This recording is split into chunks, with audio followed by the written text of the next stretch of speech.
Okey, Assalamualaikum semua kepada sahabat-sahabat Facebook yang sedang mengikuti kami pada ketika ini.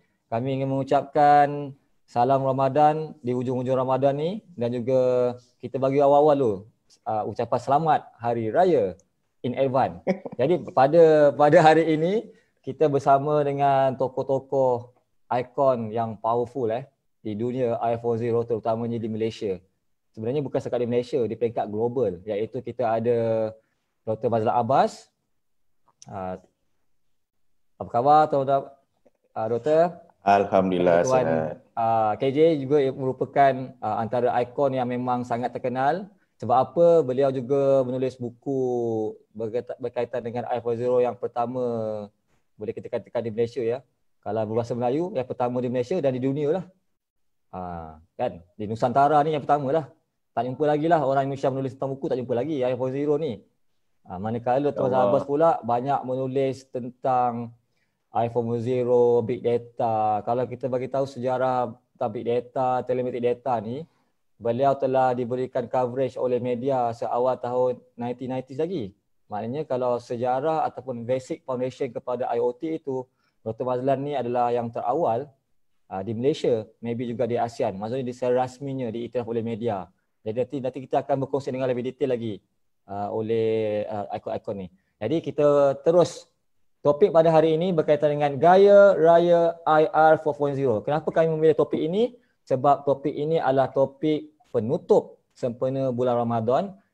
Penutup sehinggalah saya rasa sampai 1 Jun. Kalau saya sendiri, saya dah lepas raya ni kita nak beraya walaupun dari satu rumah je, dekat rumah family, dekat Ampang. Tapi saya akan berehat sampai 1 Jun. Mungkin sampai 1 Jun saya tak akan bersiaran lah di Fairview. Doktor saya tak pasti, Tuan KJ pun saya tak pasti.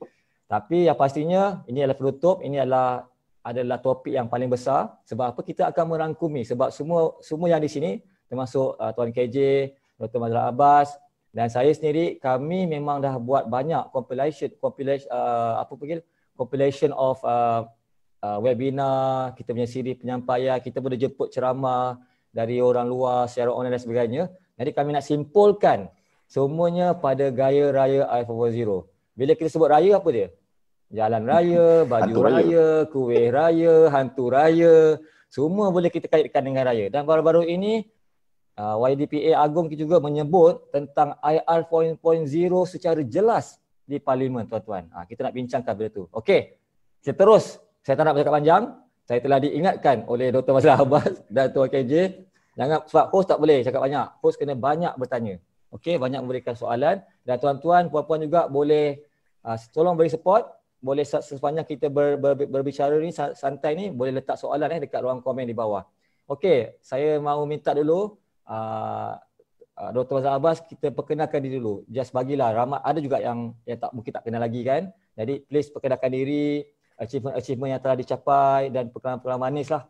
Belajar ketika belajar di luar negara dan sebagainya kan. Kita nak tahulah benda tu. Kemudian nanti saya pas dekat Tuan KJ pula. Kita mulakan dengan Dr. Mazlan Abbas dulu. So terima kasih pada kita punya moderator dan juga panelis nanti, FND. Kalau nak ceritakan pasal sejarah kita, saya macam dengan KJ ni, sebab kami ni generasi baby boomer tapi generasi C lah. Kan? Generasi COVID. Jadi nak cerita tu panjang daripada mula sampai akhir, tapi kita pendekkan lah. Okay. Saya dilahirkan dari Johor Bahru lah. Saya berasal daripada Johor. Bersekolah rendah tu di Kuala Lumpur. Dan di Lampang, kemudian saya masuk universiti di UTM. UTM lah paling lama lah sebab saya belajar di sana, degree, dan kemudian saya juga buat PhD di sana. Hanya master saja saya buat di University of Essex lah di UK. Itu pada tahun 86 lah, master degree in masters in Essex. Di situlah master saya dalam bidang data communication. Masa ketika itu dia panggil masters in telematics. Jadi istilah telematics ni kita panggil datacom lah sekarang. Dulu telematics tu rasa macam telemetri, dia very slow. Tapi memanglah waktu tu pun memang teknologi tu tidaklah begitu canggih. Jadi dia punya speed pun tidaklah begitu cepat. Sehinggalah saya buat PhD dalam bidang broadband communication. Broadband communication ni dalam ATM dulu. jangan kata ATM tu ATM machine, ATM tu asynchronous transfer mode. Dia lebih kepada packet network. The first packet network in broadband. Sebelum tu saya buat sebelum broadband, ISDN. Bukan ISDN tu bukan I still don't know. ISDN tu Integrated Services Digital Network. Dia adalah antara network yang pertama dalam digital selepas analog lah. Jadi pada kami merasakan fasa tu berubah lah. Jadi beruntunglah dalam zaman kita sebelum jadi analog jadi digital, daripada low speed jadi high speed dan sebagainya. Jadi selepas saya keluar daripada buat PhD, saya pun keluar juga daripada universiti. Selepas mengajar selepas 10 tahun, masuk ke sebuah telekomunikasi, dalam industri telekomunikasi. Itu saya rasakan itu adalah industri yang agak cepat dan menarik sebab wireless communication. Awal-awal dulu kita panggil cellular communication. Sekarang kita pakai mobile communication. Jadi dalam mobile communication ni pun saya telah mengalami semua generasi. Generasi pertama 1G, 2G, 3G, 4G, sekarang pun 5G. Sedap juga kita merasa kan, bila kita merasa semua teknologi ni, kita rasakan, kita faham bahawa teknologi ni akan berubah dan kita mengikut dia punya ombak ataupun dia punya tsunami dia bersama-sama. Daripada tak ada Internet of Things sehinggalah Internet of Things. Jadi pada ketika saya masuk di sebuah jabatan R&D agency di Malaysia, saya lebih fokus kepada membuat research in IoT. Di sinilah pada tahun 2014 yang saya lebih menekankan topik IoT ini sehinggalah dikenali dan dipanggil sebagai seorang influencer lah. Sebab lebih awal, bukan apa, mungkin orang lain dia tak push for that, tapi saya lebih menekankan teknologi IoT ni. Lepas tu masuklah R4.0 dan sebagainya. Itulah secara pendeknya. Nak katakan achievement tu segan saya nak cerita, tapi Tuan Effendi dah ceritakan semua tadi kan. Okeylah. Tuan minta Dr. Mazlan tambah sikit lagi yang macam mana tu dapat pengiktirafan di peringkat dunia tu. Tu semua nak tahu tu. Peringkat dengan yang the top most influence most influential. Yes. Saya memang jenis orang yang suka berkongsi ilmu dan memberi buah fikiran. Jadi saya banyak tulis artikel, blog. Dalam blog ni saya ada IoT World blog. Dan saya suka dalam social media di mana maklumat-maklumat ini dikongsi. Apabila maklumat dikongsi, maklumat ini pada awalnya memang jarang orang pakai. Jadi jarang orang guna dan disebarkan seluruh dunia. Dan mendapat perhatian daripada analytics report. Dan dia melihat saya sebagai salah seorang yang influencer. Sebab dia ada algoritma yang menunjukkan siapa yang lebih rapat di-influence kan dalam bidang-bidang IoT ni. Jadi tersenarai sebagai nombor 20 di dalam dunia, 100 IoT influencers dalam dunia. Dari situlah bermulanya saya dipanggil untuk buat talk sama ada di universiti, di industri, keynote speaker dan sebagainya. Itu menyebabkan saya lebih dikenali dalam komuniti inilah dari seluruh dunia lah. Itu lepas tu banyaklah pengiktirafan yang diberi daripada berbagai-bagai organisasi dan magazine dan sebagainya lah. Itu secara tidak langsung. Tapi kebanyakan lebih kepada, sebab saya lebih kepada penyebaran ilmu lah, maklumat dan saya punya thoughts about IoT industri di Malaysia pun dan di dunia. Wow, sangat mengagumkan pencapaian tu. Tapi nanti saya akan detailkan lagi tu, soalan tu tak habis lagi nak tanya sebenarnya. Saya akan, orang kata apa, bergila-gila antara, sebab kalau nak cerita pengalaman je, Dr. Mazlan Abbas dengan Tuan KJ saya rasa sampai 3 hari 3 malam takkan habis. Kan? Saya akan cuba ambil yang penting yang akan direlatekan dengan persoalan Gaya Raya 4.0. Okey, jadi kita minta pula Tuan KJ untuk terangkan achievement, background kan, terutama pengalaman belajar dekat Jepun tu. Wow, itu kita nak dengar cerita tu.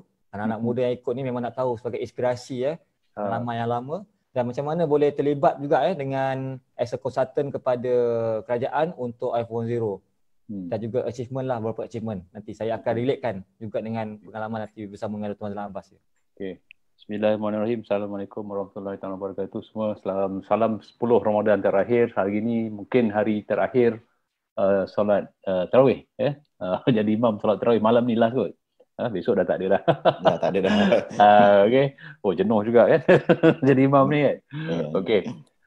Saya dilahirkan di Negeri Sembilan tapi dibesarkan di Johor, didewasakan di luar negara lah, di Amerika. Tu dia punya tahap dia tu kan. Wow. Dimatangkan di Selangor. Menarik ni. Menarik, memang menarik. Okay. Okay, so jadi saya sekolah Baki di Johor, kemudian lepas ambil SPM terus pergi ke US belajar bahagian electrical engineer. So saya jadi electrical. Asalnya saya civil tapi saya convert jadi electrical. So lebih kurang dalam 4 tahun di California State University Long Beach, lebih kurang dalam 30 batu daripada Hollywood. Memang tempat tu memang mencabar iman sebenarnya kawasan tu kan. Okay. Lepas tu kemudian saya habis tu balik dan saya terus bekerja. Saya tak pernah kerja dengan government, saya tak pernah kerja dengan government agency, semua swasta. And then I attached to one of the company dekat Singapore, buat jadi process engineer di Aiwa Singapore. Aiwa yang buat Walkman dulu kan ada Walkman kan, sekarang dah tak ada Walkman dah, semua pakai Spotify lah, MP3 lah. So I was a process engineer kat sana. And then after getting married, my wife is orang Temenloh, orang ikan patin kan. Kahwin dengan orang Temenloh tapi saya pun sendiri tak makan ikan patin. Okay. So lepas tu saya menetap di Shah Alam and then bekerja dengan beberapa syarikat Jepun. Masa dengan satu syarikat Jepun yang buat kamera, which is very famous kamera called Canon camera. Saya yang bawa banyak projek new process ataupun new technology from Japan to Malaysia. That's where I learned a few years in Japan. Bagaimana budaya. Ni saya nak share sikit budaya dia. Budaya Jepun ni macam kita, kalau katakan foreigners datang ke Malaysia untuk bekerja lebih kurang 2 tahun, apa kita buat pada foreigners tu? Datang terus kerja kan. Tapi Jepun dia tidak. Ni Jepun dia lain. So kalau kita nak belajar di sana selama bekerja dan belajar selama lebih kurang hampir lebih pada 6 bulan, dia punya cara adalah dia buat apa tau? Dia akan masukkan kita belajar bahasa dia seminggu. Okey, bahasa dia. Belajar bahasa dia, belajar budaya dia, belajar semua dalam tempoh seminggu. So saya kena pergi. Jadi dekat sini dengan saya tak langsung, dia mengajar foreigner supaya faham budaya dia. Macam kita tak ajar, kita macam biar macam tu. So there is no business getting on the track of budaya. Sebab tu bahasa Jepun dulu, kalau kita pergi Jepun tahun 1992, 93, time-time macam tu, kita tak nampak ni tulisan-tulisan masalah ni, tulisan-tulisan orang putih ni. Kita sampai tu katakana. Jenuh kita nak baca. Memang jenuh. So kadang-kadang sekarang ni bila ada IR 4.0, ada augmented reality, kita scan the signboard dan boleh translate into bahasa-bahasa macam apa bahasa pun kita nak. That's dulu. Masa dulu dia lebih kepada membudayakan masyarakat dia. Sebab tu kalau tengok Jepun ni, dalam apa saja invention dia buat, dia akan test market dalam negara dia dulu. That is another story of Japanese. So when the success story of invention dia, maksudnya community dia atau masyarakat dia accept the product, then they can go outside. Saya belajar dengan Jepun ni memang banyak ilmu saya belajar dengan dia, dengan saya tak langsung lah. So I was start as an engineer and then I move as a manager and then transfer to production manager, to engineering manager, to production control manager. And then finally last stop saya jadi GM lah to one of the company yang buat calculator dengan jam, which is Casio Malaysia never had. So sampai level tu lah. And then I decided to move out from factory at the age of 34. Saya belajar, saya berniaga. So apa yang saya berniaga, ni memang totally bukan dalam bidang apa yang saya kerja. Kalau saya kerja manufacturing, tapi apa yang saya buat is IT. So I learn by myself. I learn macam mana nak buat. Masa dulu tahun 1999 multimedia boom dekat Malaysia. Ingat tak? Betul. So, masa tu boom. .com semualah. All everything about multimedia is boom. So my first project when with Dewan Bahasa dan Pustaka, itu pun dia bagi buat mock-up je, bayar 5,000. So tak kena seorang pun dalam Dewan Bahasa pergi tunjuk dia sebab masa tu saya develop dengan kawan saya satu produk CD-ROM. Belajar sendiri, pasang sendiri komputer anda dalam bentuk CD-ROM. So duplicator CD pun saya ada lagi sekarang, saya simpan lagi dekat tepi tu. Nak buat jadi tak rompak kan. So finally we managed to do CD tu dalam bentuk I think total amount that we produce is about 1 million plus that we sold within 2.5 years. So we managed to do that, and then finally MARA, bahagian pengusahawan MARA through Institute Koperasi Malaysia, dulu dipanggil Maktab Kerjasama Malaysia, nominated us, and then we got the award as anugerah usahawan negara, anugerah usahawan kebangsaan dalam kategori ICT. That was 2005 lah. So bila 2006 tu saya terus buat master. Saya buat master dekat UTM, fokus dalam bidang keusahawanan IT. That's another level of story yang saya belajar. At the age of 40 saya start belajar buat master. So mula-mula takut juga sebab yang dalam kelas tu semua umur dalam Bayu Fendi ni yang gap about 10 years, 5 years semua kan. Tu cakap habis lah, kena pukul lah dia orang ni. Tapi that is a different story di sebaliknya. So saya pula pukul. Master dalam keusahawanan IT? Yes, entrepreneurship, IT entrepreneurship master. Dekat mana tu? UTM. Dia di bawah dipanggil kerjasama dengan MARA sponsored us, and then kita through UTM dan kita jalan. So macam Tuan KJ? Macam Tuan KJ boleh terlibat tu dengan penulisan buku? Oh, misalnya itu menarik tu. Itu yang pertama di Nusantara tu. So idea penulisan buku ni saya buat research, IR 4.0 ni 2 tahun lepas. Okay, 2 tahun kalau kira sekarang 3 tahun lepas lah. So saya tengok benda ni sangat interesting sebab dia related dengan apa yang saya buat sebelum ni, which is manufacturing. Dan bila saya dapat draft industry forward punya policy, saya dapat draft tu, saya tengok semua related dengan apa yang saya buat. So saya kata this is another opportunities for me. And then bila saya study, saya tengok tak ada, universiti pun tak ada keluar dalam industri 4.0 punya buku dalam bahasa Malaysia, tak ada. Dekat luar pun tak ada. So I decided with my wife ni nama Zalina Abdul Razak, bawah tu ada, this is my wife, this is my practical student, sekarang jadi ketua jabatan politeknik di mana ni, di Jitra Kedah. Sebab tu kalau tengok gambar saya, nampak kan di gambar tu. Wow. Gambar saya tu. Okay. So belakang tu Politeknik Jitra, Polimas bagi saya anugerah untuk menyampaikan sijil kepada graduan Politeknik lah masa ketika itu. Wow. So satu buku ni reference dia untuk layman kan? Dia bahasa dia tak terlalu teknikal, tak ada. Okay. So idea saya adalah saya nak selaraskan pemahaman semua orang tentang industri 4.0. Sebab apa? Bila kita cerita pasal industri 4.0, apa orang nampak hanya pada teknikal. Orang yang teknikal dia akan bercakap macam saya, macam you, macam Dr. Mazhar akan bercakap bersama kita. Sedangkan kita bercakap untuk kita buat development untuk siapa? Untuk orang luar. Tapi kalau orang luar tak faham apa itu industri 4.0, macam mana kita nak jual barang kita? Macam mana kita nak jual development kita? Itu yang berlaku pada banyak industri, dia develop ataupun manalah ICT institusi, dia develop produk which is no buyer ataupun no taker.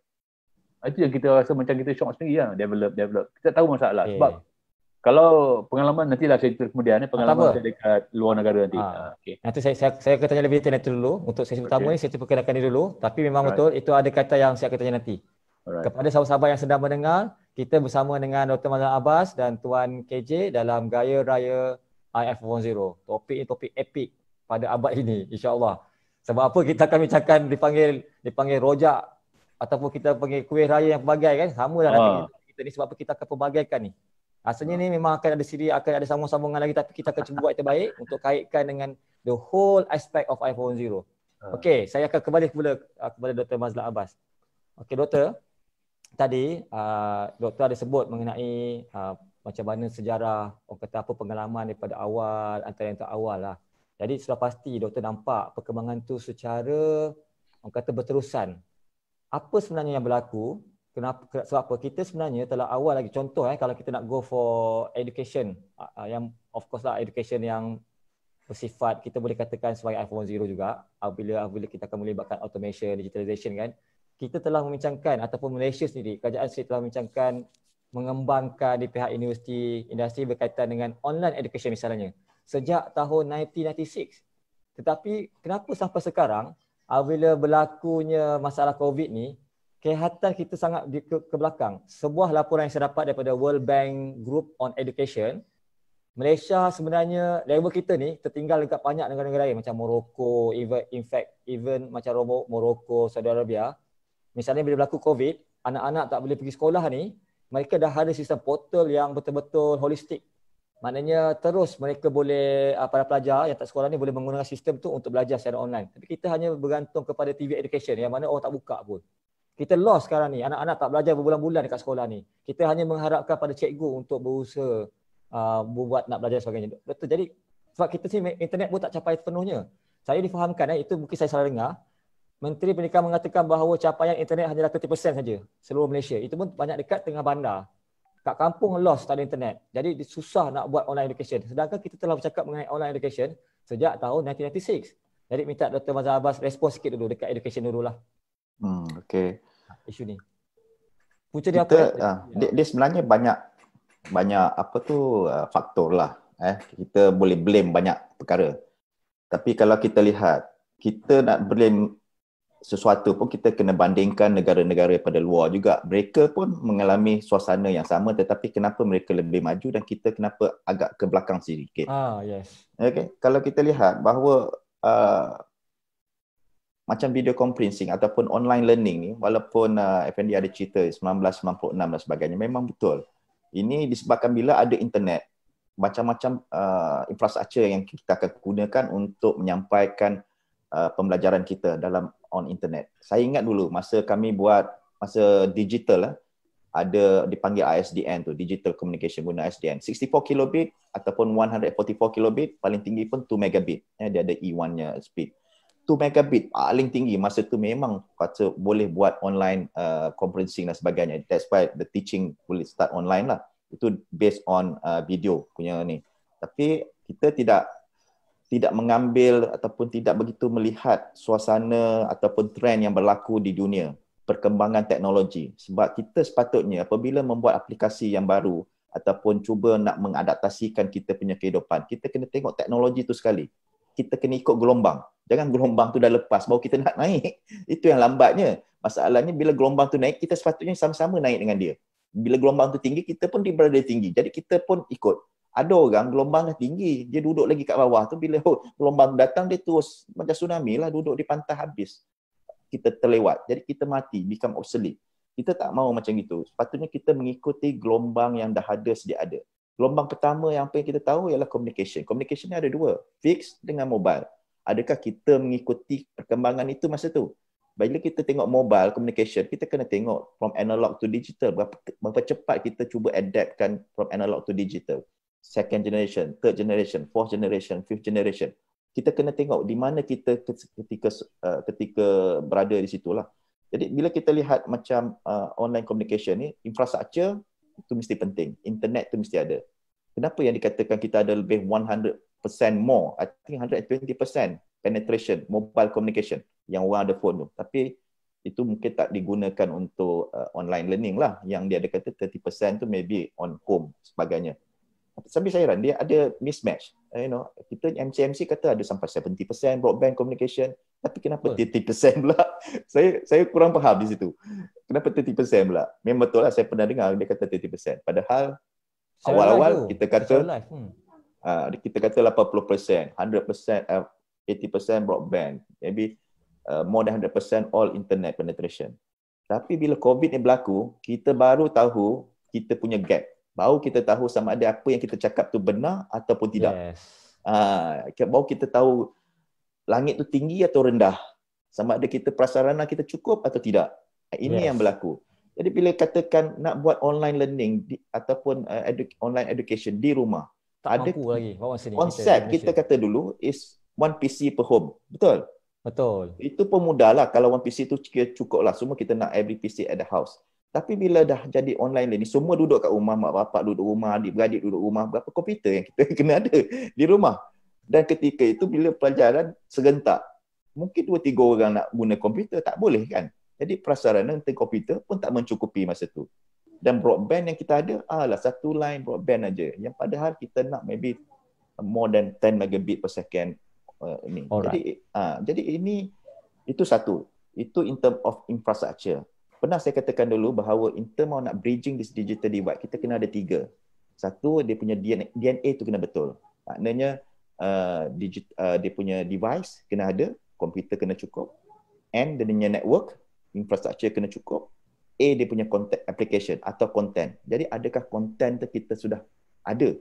Sudah kita digitalizekan dia? Adakah maklumat yang kita nak mengajar tu dalam bentuk digital content? Boleh diakses, dicapai dalam digital? Mungkin tak ada. Jadi kita ni kurang, yang banyak digital content dekat YouTube, tapi yang real content yang pelajaran kita di universiti maybe tak ada. Di sekolah belum ada. Itu kelemahan kita lah, yang saya rasa kita tidak mengikuti perkembangan trend teknologi secara leveraging. Jadi ada negara mereka telah tahu trend dia macam mana, bila akan datang. Cepat-cepat mereka mengikut trend tersebut. Ini kelemahan kita lah. Okey, menarik. Okey, itu secara umumnya apa yang berlaku dekat Malaysia apabila kita kurang fokus betul-betul kepada implementation betul. So mungkin kita banyak buat research, kita banyak buat awareness. Jadi yang saya nampak secara umumnya awareness tu dah terlalu banyak. Sebenarnya awareness ni sebenarnya bagus, tapi adakah ini menjadi satu kontra apabila terlalu fokus pada awareness, event? Kalau nak buat awareness, selama mana kita akan buat awareness? Kalau kita nak implement, setakat mana kita boleh implement? Mungkin saya nak tanya pada Tuan KJ soalan ni. Sebab apa? Tuan KJ, okey balik. Tadi saya bincang mengenai setakat mana kita nak buat awareness dalam keadaan terlampau ramai yang suka buat awareness, terlampau ramai yang nak buat event mungkin, tetapi apabila sampai kepada tahap implementation kita macam kurang. Jadi kita nak buat set comparison dulu sebelum kita nak bincang benda tu, sebab Tuan KJ adalah juga terlibat antara panel ataupun konsultan yang terlibat dalam pembentukan dasar-dasar berkaitan dengan iPhone Zero. Mungkin boleh relatekan dengan itulah pengalaman sebagai terlibat dengan kerajaan. Sebab apa? Kita sebelum nak bercakap mengenai penggunaan iPhone Zero di kalangan rakyat, dasar tu penting. Sebab apa? Ini melibatkan pembangunan infra dan sebagainya kan. Jadi dasar tu sebagai keutamaan. Kemudian kita akan turun kepada rakyat pula macam mana rakyat nak menyahut seruan dan juga cabaran daripada kerajaan untuk terlibat, terutama mereka dalam industri. Jadi Tuan KJ tolong respon sikit pengalaman untuk dasar-dasar berkaitan iPhone Zero. Okey. Pengalaman saya lah semasa buku ni dilahirkan, masa buku ni wujud.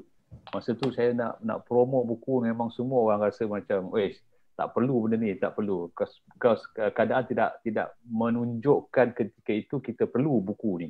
Kita perlu ilmu ni. Okey. Memang step dia, saya tak panggil dia awareness lah. Saya panggil dia lebih kepada pemahaman foundation. Macam kita nak masuk universiti kan. So dia ada matrix. Dia ada matrix ataupun dia ada foundation. Saya anggapkan dia macam tu. So daripada foundation ni ataupun asas ni, dia akan pergi pada adaptasi.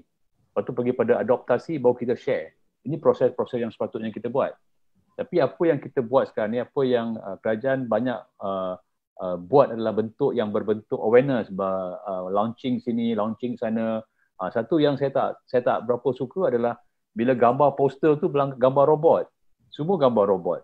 Ni dululah nak launching ni semua gambar robot. Jadi mentality, mindset orang yang SME ataupun yang orang-orang awam ni kata, adakah industri 4.0 itu robot? So bila dia ada mindset yang mengatakan industri 4.0 itu adalah robot, maka dia akan berfikiran next step pula. Robot akan ambil alih tugasan kerja seharian manusia. So dekat situ dah ada gap. Dengan poster sendiri pun dah ada gap di antara kita. Sedangkan dalam industri 4.0 robot tu is one of the element saja. Ada lagi 8, ada lagi 10 pillars yang kita perlu faham apakah itu industri 4.0. Jadi saya pernah buat kertas kerja kepada Majlis Productivity Malaysian Productivity Corporation untuk RMK 12, bagaimana kita boleh manfaatkan teknologi industri 4.0 ni dalam meningkatkan produktiviti. So untuk pengetahuan semua, productivity kalau kita sebagai dinobat sebagai negara maju, kita kena capai sesuatu tahap paradigma anjakan produktiviti at least 3.4% ke macam itulah untuk kita kekal sebagai negara maju. Tapi kita dalam keadaan yang agak membimbangkan sebab kita punya produktiviti tidak ke arah itu lagi. Jadi kita kena orang kata apa? Kita kena lebih menyesuaikan diri dengan teknologi semasa, which is industri 4.0, supaya kita boleh lonjakkan lagi. Kita punya mentality banyak lagi berfokus kepada tenaga buruh. Ini satu lagi satu lagi question mark. Okay, ini lagi satu question mark. Tak apa, sambung lagi. Boleh sikit. Ya, boleh komen sikit, Fendi, about that. In term of awareness ni, memang betul lah. I think awareness tu satu. Maknanya awareness tu kita kena bagi wake up call lah. Wake up call mengatakan bahawa ini penting. Kita wake up call dah banyak kali wake up call. Siapa yang tak pernah buat wake up call kan? Kita selalunya consultant. The only way dia nak dapat project, selalu dia akan buat wake up call. Dia akan bagi takut orang tu. Baru dia akan mulakan. Jadi kita dah banyak kali buat menakutkan. Tapi susah juga orang nak until COVID-19 dia datang lah. Itu yang menakutkan mereka. Dia take that wake up call. I think even now macam kita kata tadi, ya, kita punya yang Tuan Agong pun dah bagi another wake up call. Tapi selama mana is the wake up call tu yang perlu kita buat. Banyak lagi kelemahan yang kita lihat. Kita punya masalah ialah is the execution process. Framework, nak katakan banyak macam framework. Kami dulu buat IoT-nya strategic framework, National IoT Strategic Framework 2014. Awal dulu. Dah ada. Entah siapa yang ingat, siapa buka, saya pun tak tahu. Jadi kita tak pernah merujuk balik apakah framework tersebut, apakah agenda dan apakah agensi-agensi yang terlibat yang sepatutnya memacu ataupun take the charge. Tapi itu salah. Bila kita dah launch, hanya satu ministry, yang ministry lain mungkin lihat, ini bukan kerja dia ke apa, saya tak faham. Tak pasti. Sepatutnya mereka dah agree sebab dalam membuat framework tu kita ada dia punya action item. Sepatutnya ministry mana yang memacunya dan ataupun monitorkan the progress. Tapi kebanyakan lah kita lihat kita tak kurang this blueprint. Dalam dunia ni kita lah paling banyak dalam dunia in term of blueprint. Kitanya MSC pada awal dahulu, MSC Malaysian Super Corridor diciplak oleh banyak negara yang datang ke Malaysia dan dia buat di negara mereka dan mereka terus execute. Mereka berjaya. Jadi pada satu ketika kita punya execution process tu hilang. Jadi MSC tu macam lenyap, senyap, hilang ke mana. Padahal that time kita talking about knowledge workers, talking about teknologi yang berbentuk IR 4.0, telehealth, teleeducation. It's a lot of konsep tu memang IR 4.0 tapi mereka lupa. So penekanan itu penting juga, bukan setakat orang bawah, tapi kita perlukan penekanan daripada atas juga. Jadi mungkin baru-baru ini kita baru lihat beberapa agensi telah push for digital transformation. Tapi ingat itu baru digital transformation. Di digital transformation is IR 3.0. Baru 3.0. From elektrik nak jadi digital is 3.0.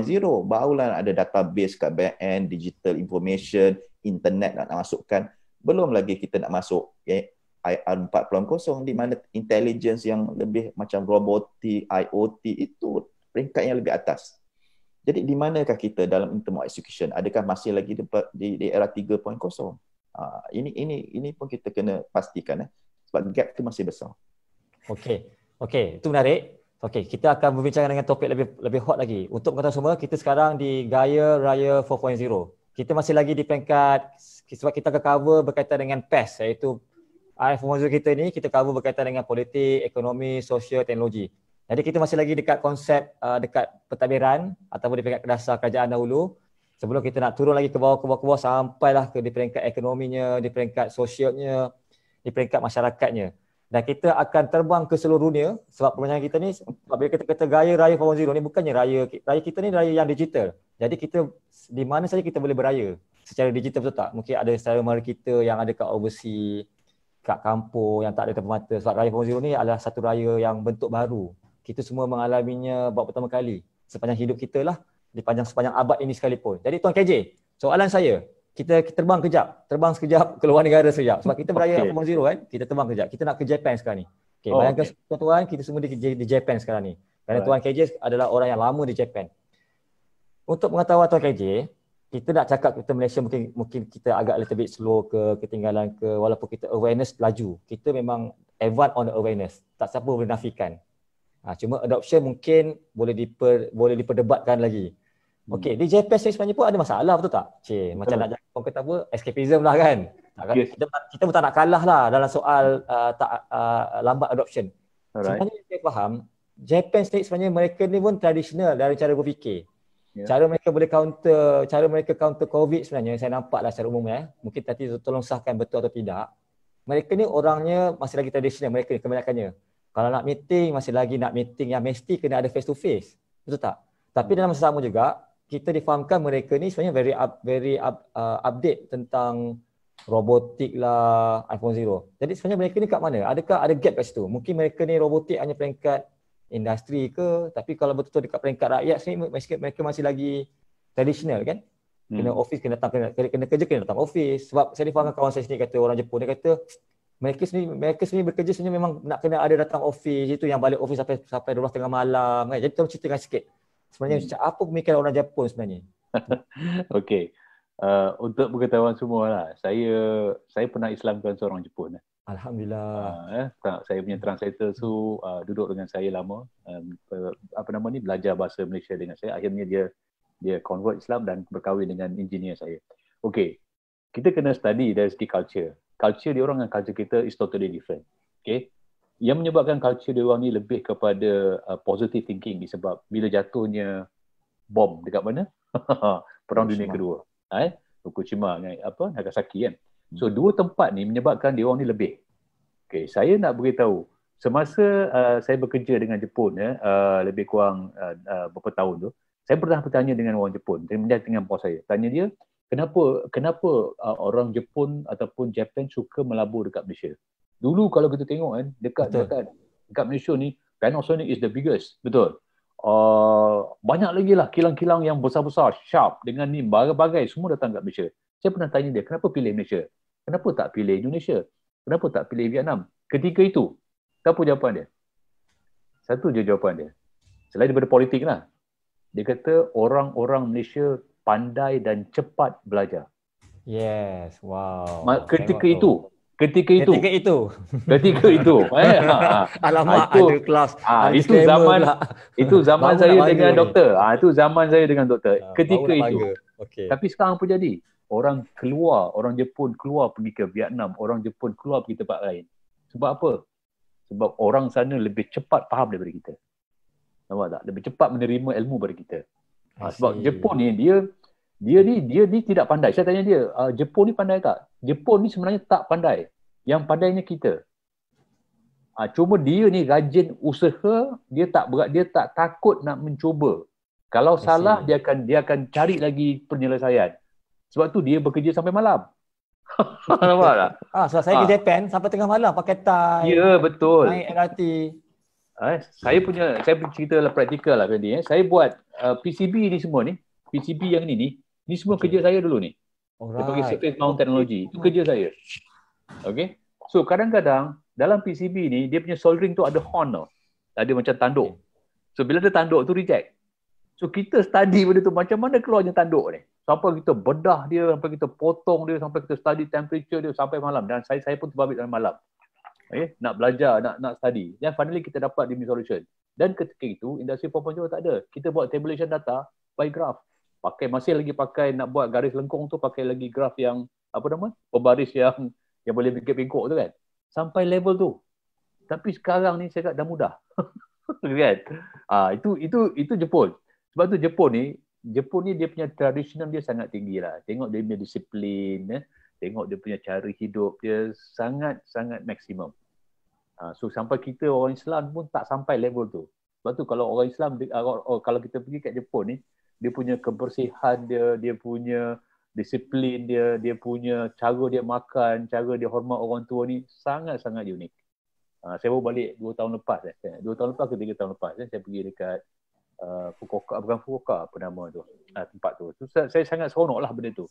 Jadi dekat sini sebenarnya Jepun ni dia mengajar satu rakyat dia disiplin. So kerja takkan habis. Disiplin yang paling utama.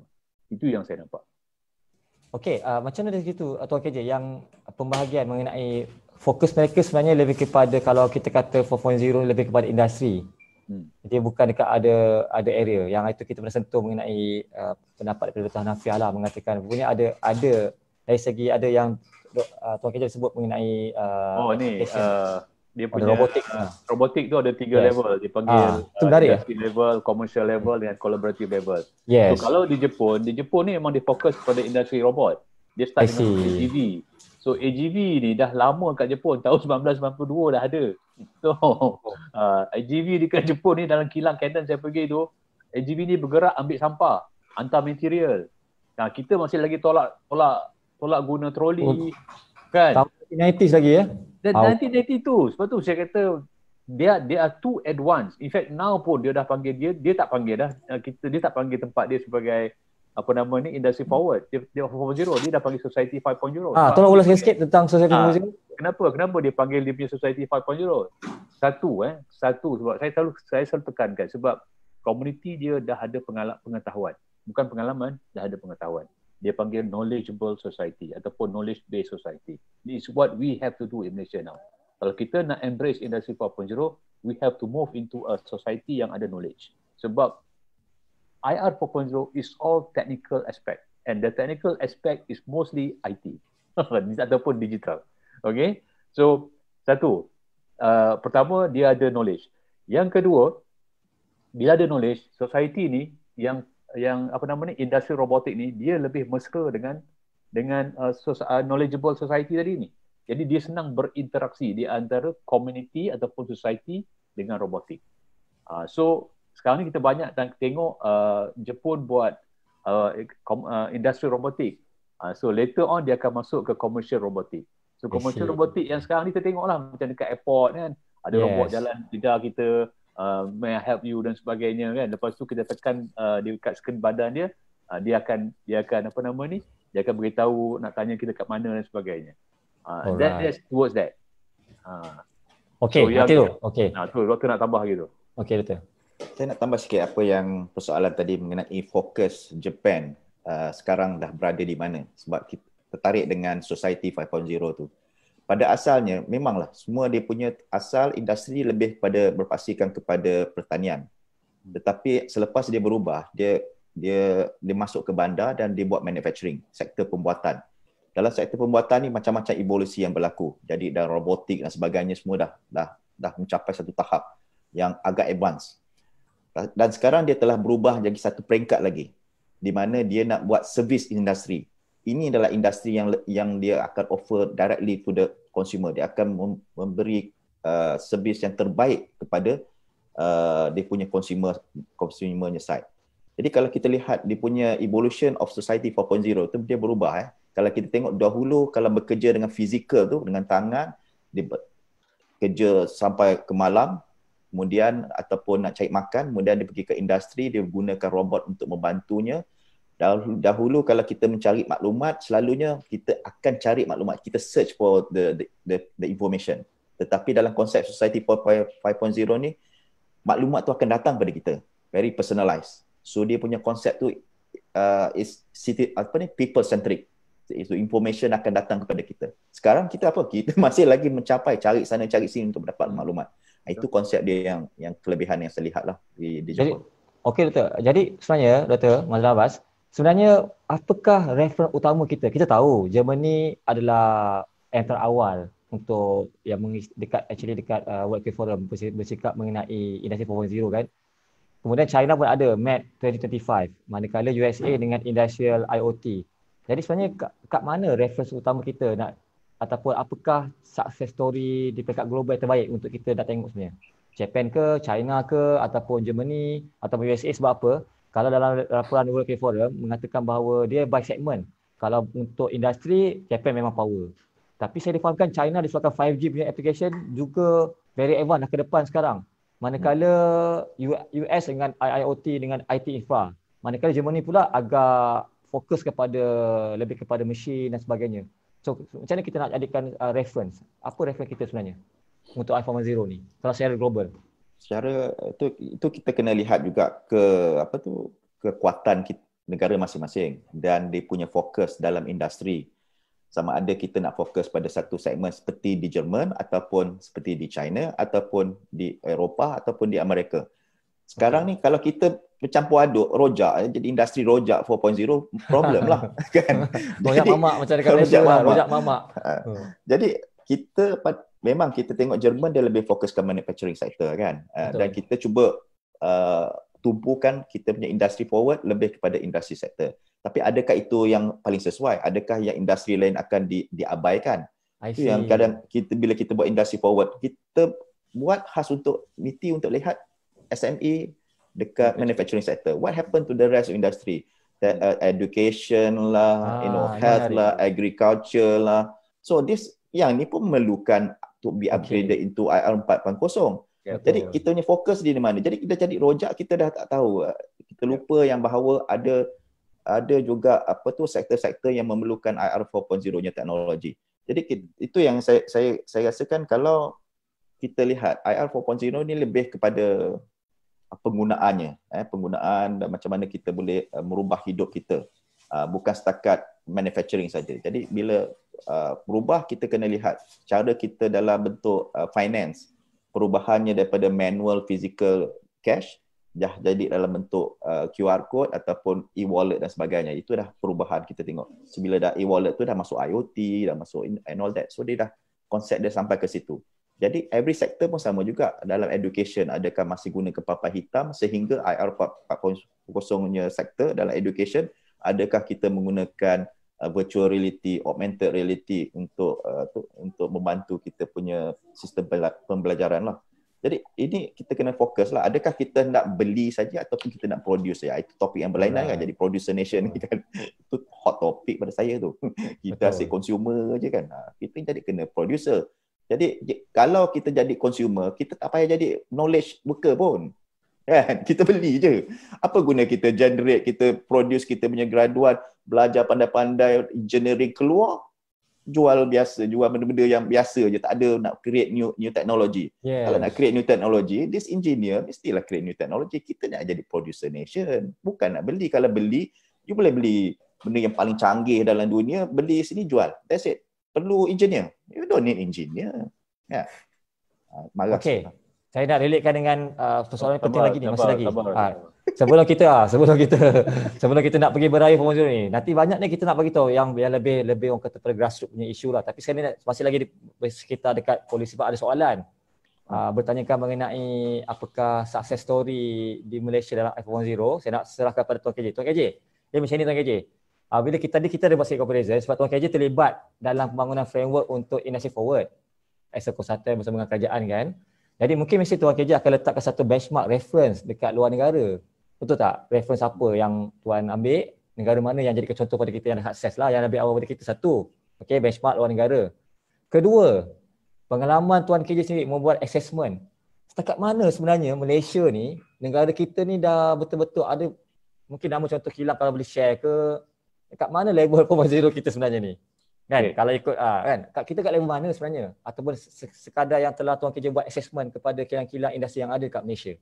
Jadi nak share benda tu dan kalau ada, tolong ceritakan success story 4.0. Kalau boleh Tuan KJ definekan jugalah, sebab ada yang baru masuk ni, kita boleh terlepas sikit ni, patutnya kita define dulu. Apakah maksud industri 4.0, apakah IR 4.0 secara bahasa layman. Apa beza dia? Apa beza I 4.0 dengan IR 4.0? Mungkin Tuan start dengan definition dulu lah kan. Alright. Okay. Supaya refresh balik. So kalau tengok pengamatan saya lah, kita tahu yang Jerman is the orang kata apa, the birth of industry 4.0 ni dekat Jerman, because asalnya sebenarnya kenapa dia wujudnya industry 4.0, one of the things is sebenarnya dia nak jual teknologi. Ni cerita di sebaliknya. Marketing dekat negara lah, marketing dekat negara lah.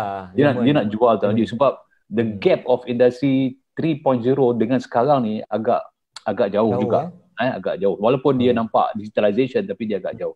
Jadi dia keluarkan idea, dia kata okay, why not kita keluarkan nama Industry 4.0. Sebenarnya dia nak jual teknologi. Tapi kita tengok teknologi itu bagus. Kan kenapa tak pakai? Betul tak? That is the birth lah. Okay. Yang keduanya saya tengok negara mana yang betul-betul kita boleh tengok dari segi penggunaan. Kalau ada statistik daripada World Economic Forum mengatakan China is the country yang mengguna pakai banyak teknologi industri 4.0. Tak silap saya 56%. Adoption orang lagi banyak. Yes. Banyak. 56%. Sedangkan Jerman pun jatuh nombor 3. US nombor 2. Saya ada baca report tu, yes. Betul tak? Jadi dekat sini macam Dr. Mazlan kata lah. Macam kita cakap, kita bila kerajaan launching industry forward ataupun industry 4.0 ni, dia bawah satu kementerian International Trade and Industry. Okay. So masa ketika itu fokusnya pada manufacturing. Okay, saya nak beritahu semua berapa persen manufacturing dalam SME di Malaysia. Kita ada 970,000 SME dekat Malaysia. Dan manufacturing percentage di Malaysia is only 5.4%. Okay. So how do we want to embrace industry 4.0 dekat semua orang ketika itu?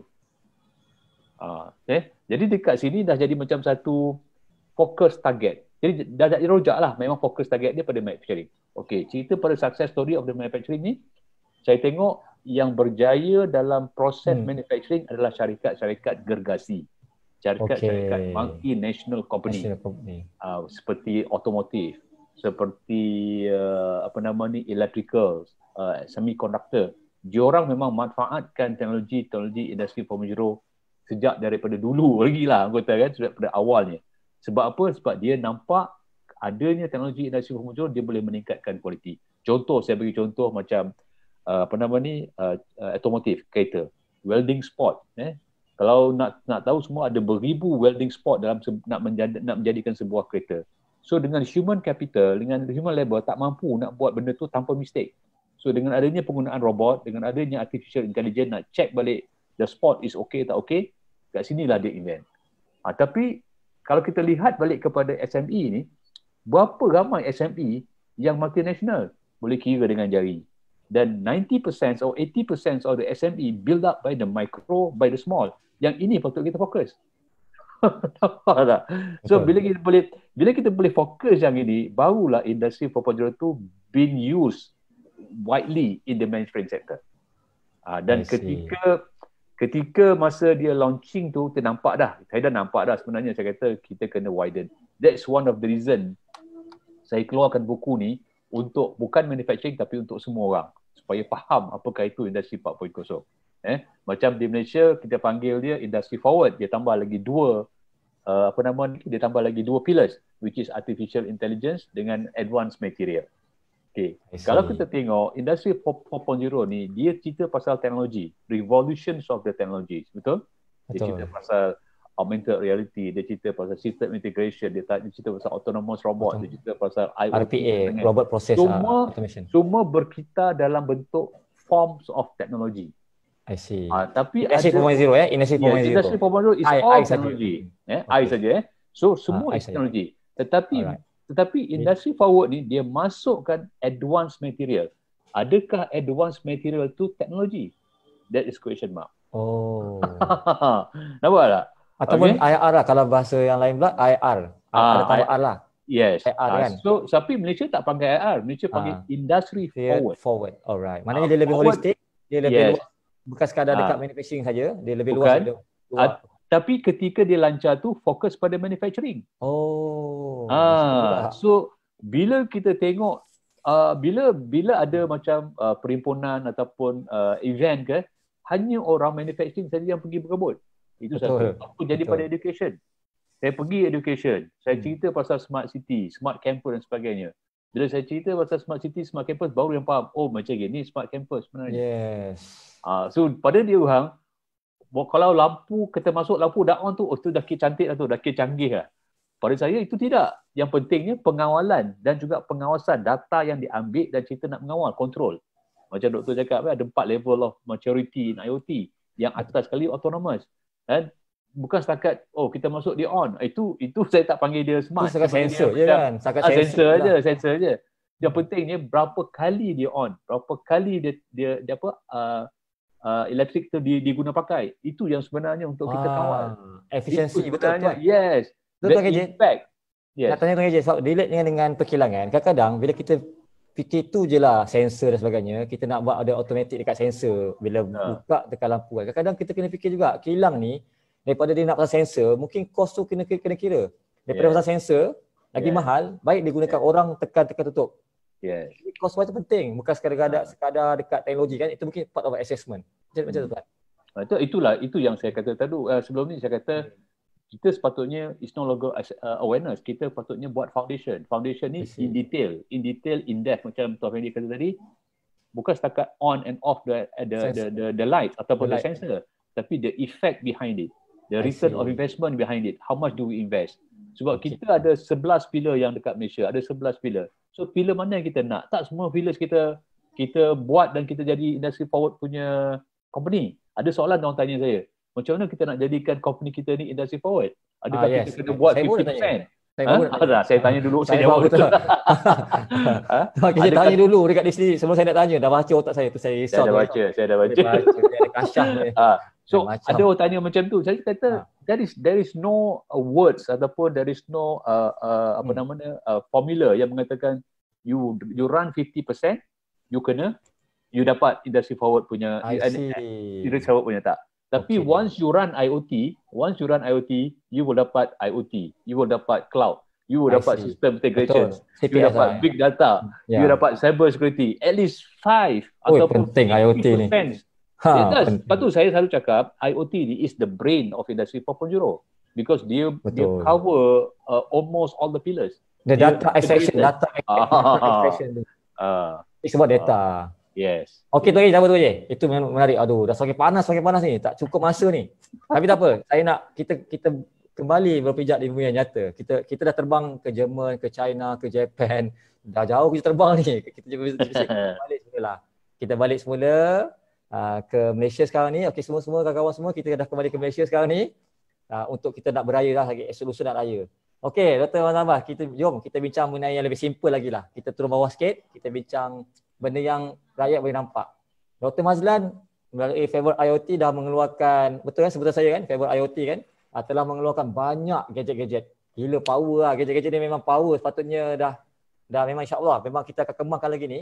So please Dr. Mazlan, cuba sharekan macam Discover, Rakib. Ini adalah gadget-gadget raya sebenarnya.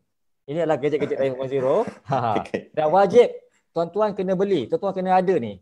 Gadget-gadget raya 4.0 ni, dan please share all the gadget produk yang telah dihasilkan oleh Favorite IT, syarikat buat tempatan. Okey, pada awalnya apabila kami membangunkan startup kami yang dipanggil Favorite IoT ataupun paling ringkas Favorite lah, Favorite, yes. That's your favorite company. So dalam Favorite IoT ni, our vision is pada awalnya untuk membantu orang-orang yang tua yang duduk di rumah tanpa dipantau oleh anak-anak yang selalu sibuk, dan mereka ni kadang-kadang keluar dia hilang ingatan, dia susah nak balik. Jadi dia perlukan PKP pula, PKP dalam lagi ni. PKP kita takut nanti keluar di mana dia berada. Jadi perlu kita mantau dia lah. So IoT device yang paling senang yang kita boleh pantau mereka ialah menggunakan Rakib punya jam. So Rakib adalah salah satu kalau ada tunjuk sikit Rakib. Yes. Ni menarik tuan-tuan. Tuan-tuan yang dengar ni kena beli. Yes. So Rakib adalah jam yang dipakai oleh mereka yang mempunyai SIM card. So ada beberapa fungsi di sini. Dia boleh memantau kesihatan, dia boleh memantau keselamatan. Kesihatan tu dalam kes blood pressure dan sebagainya, tekanan darah, heart rate, ECG. Kemudian kalau dia berada di luar, kita ada GPS locator, so kita boleh sentiasa pantau dia melalui aplikasi Rakib lah. Jadi dalam masa kami membangunkan tu, kami juga lihat bahawa satu lagi segmen untuk orang yang pergi travel, pergi haji. Orang haji pun selalu hilang, sesat dan sebagainya kan. Jadi kita kena guna jam ni. Jadi kalau dia sesat, dia punya mutawif boleh tahu di mana mereka berada.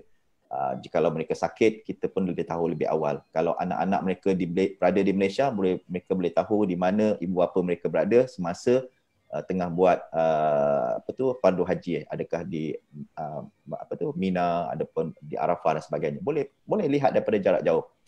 Dan musim PKP ni pun elok juga kalau dia pakai di rumah, kita boleh stay pantau dia dari jarak. Sebab kita tak boleh jumpa dia orang setiap hari. Mungkin ada masalah, kita tak boleh, kita kena penjarakan sosial. Tapi walaupun penjarakan sosial, kita boleh pantau mereka dari jarak jauh. Itu dia punya fungsi dia. Dan dulu memang kita pun ada propose kalau ada orang yang quarantine pun pakai jam ni. Jadi orang nak quarantine pun kita dia tak boleh lagi daripada tempat quarantine, kita sentiasa pantau dia kan. Kemudian ada lagi yang mengatakan, ada juga konsep yang mengatakan saya tak mau pakai jam. Saya nak pakai phone saya. Dah jam, dah phone tu buat apa? Jadi kalau nak mudahkan, saya pakai phone saja. Jadi phone ni adalah limitation dia. Dia ada GPS tetapi dia tidak ada konsep di mana dia nak memantau kesihatan. Sebab kalau nak pantau kesihatan, phone ni dia tak boleh dia tak boleh sentuh badan. Jadi dia tak boleh lah nak measure constantly dia punya heart rate atau blood pressure kan. Jadi dia setakat location pun boleh. Jadi bila location, kami rasa keselamatan adalah penting. Kami gunakan aplikasi yang kita panggil Discover. Saya just tunjuk untuk contoh ni lah.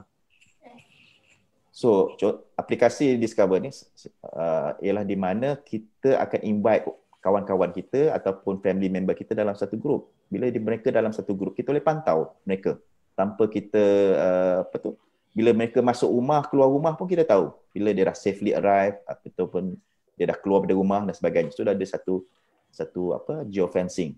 Kita boleh kira berapa orang dalam rumah atau berapa orang di luar rumah. Dan kalau dia bergerak pun kita boleh nampak dia punya dia punya pergerakan dia. Kita boleh tengok history dia berada di mana. Ini adalah salah satu contoh yang kita gunakan untuk kegunaan di masa raya lah. Hanya malangnya mungkin sebab asal aplikasi ini macam rakib, dia untuk orang yang pergi haji kan, tapi sebab haji pun dah tak boleh pergi, mungkin dia dah terhad sikit dia punya market segment.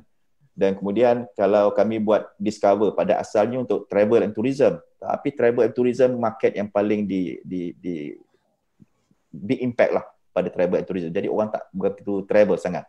Dalam musim PKP ni, kalau saya ingatkan nak gunakan Discover ni untuk orang yang balik kampung.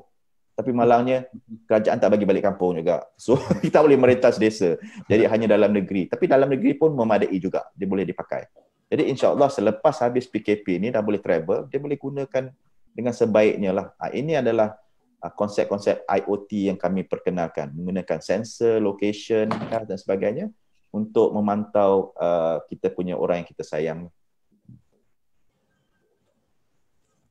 Okey. Maknanya sekarang ni, itu untuk dari segi aspek untuk geofencing, geotracking kan. Raya juga kita dah, lepas ni tak payah lagi lah sebab COVID, raya pun kita dah boleh gunakan online.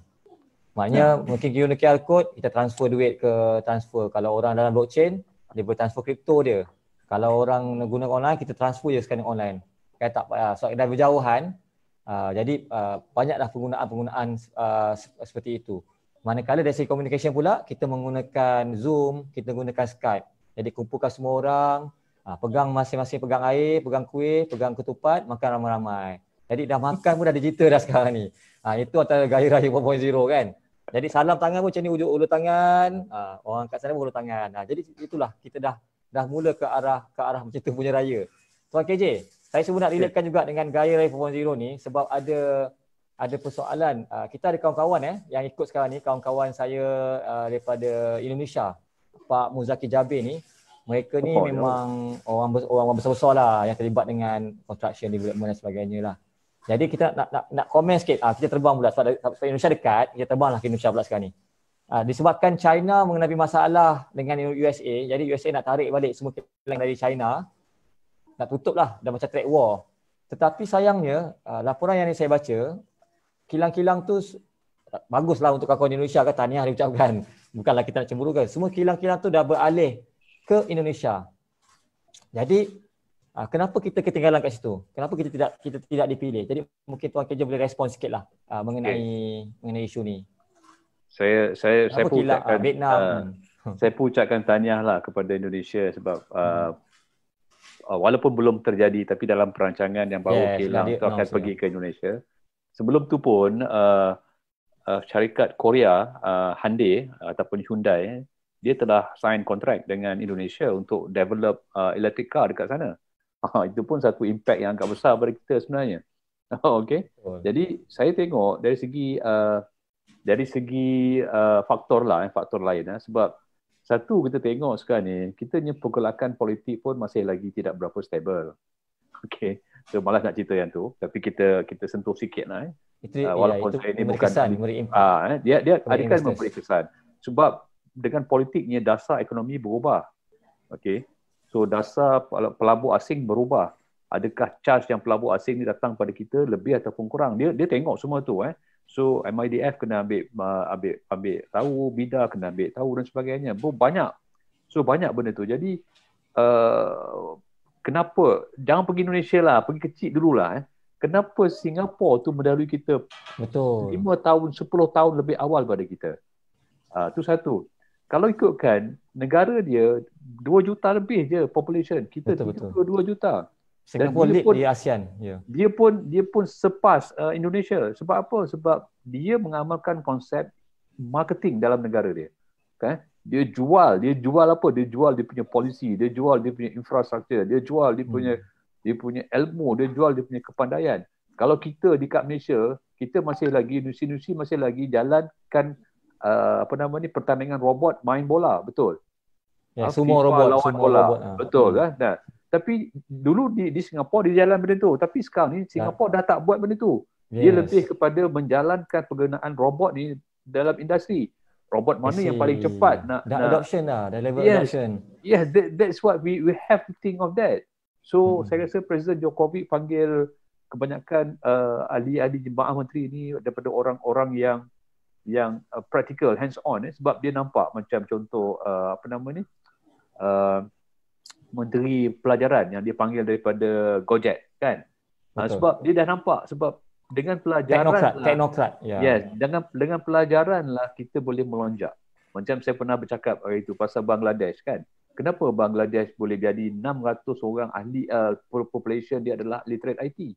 Sebab dia mengamalkan konsep knowledge based economy, knowledge based society. Kalau tengoklah kita ada telcos Malaysia yang membangunkan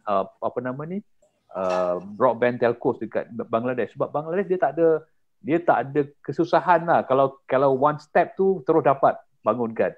Macam dekat Malaysia ada banyak dia punya stepstone. Lepas jumpa tanah, itu yang jadi Malaysia katakan mungkin jadi menteri kata 30% tu bagus juga, menteri juga 30%.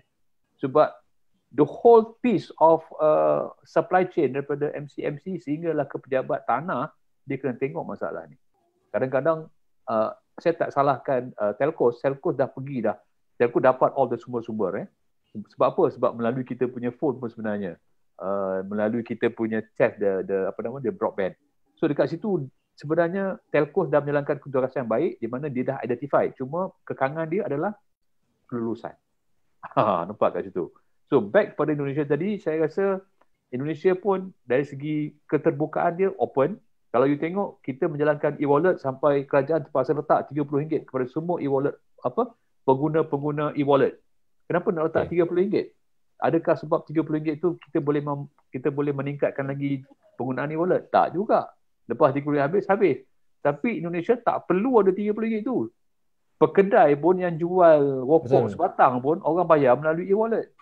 Betul. Nampak tak? So benda tu sebenarnya dia sampai ke ground lah. Kalau kita tengok industri 4.0 ni, it's not about top management, it's a top bottom punya flow. Dua-dua kena pergi. So saya rasa Indonesia dia dah saya baru balik Indonesia sebelum COVID itu, sebelum bulan Februari saya pergi. Sebab dia orang Evan kan? Dia yang Evan. Betul, sebab kalau tengok dari segi tourism, yang tourism banyak efek kat kita sekarang ni kan, dekat dunia pun sama. Pergi Bandung. Kalau kita pergi Bandung hari ni, lepas tu 2-3 bulan ada satu produk baru yang dia keluarkan. Kalau ke kita pergi satu tempat ni, katakan kita pergi Cameron Highland lah. Kita pergi ke Cameron Highland, itu je, strawberry je. Tak ada lagi dah produk-produk lain. Lavender, itu je. So kita tak ada benda yang kita nak develop. So sedangkan Indonesia dia boleh buat development. Itu unik dia. Tuan KJ, bukan setakat Indonesia. Sebenarnya Vietnam diam-diam menggunakan banyak kepakaran daripada Germany. Betul. Dan banyak investment juga dah beralih. Satu kita nampak mereka produce banyak manufacturing yang kain lah, dah upgrade. Dan mereka sedang membuat sesuatu yang besar juga kan. Okey, kita nak kembali kepada Tuan Abbas. Okey, kita dah pergi Indonesia, kita dah pergi ke Singapura, bila kita balik ke Malaysia. Dr. Mazlan je memang dia tunggu kita kat Malaysia. Sebab dia banyak condition nation dan dia banyak alat-alat yang kita sendiri buat. Okey, kita kembali tuan-tuan semua, kawan-kawan semua, kita kembali ke Malaysia balik. Tadi kita dah terbang jauh sangat ni. Kita dah ke Vietnam, Singapura, ke Indonesia. Dr. Mazlan, ada soalan daripada ahli member VPU, iaitu Tuan Muhammad Faris Khamidi. Sebab beliau ni duduk dekat Qatar, Doha.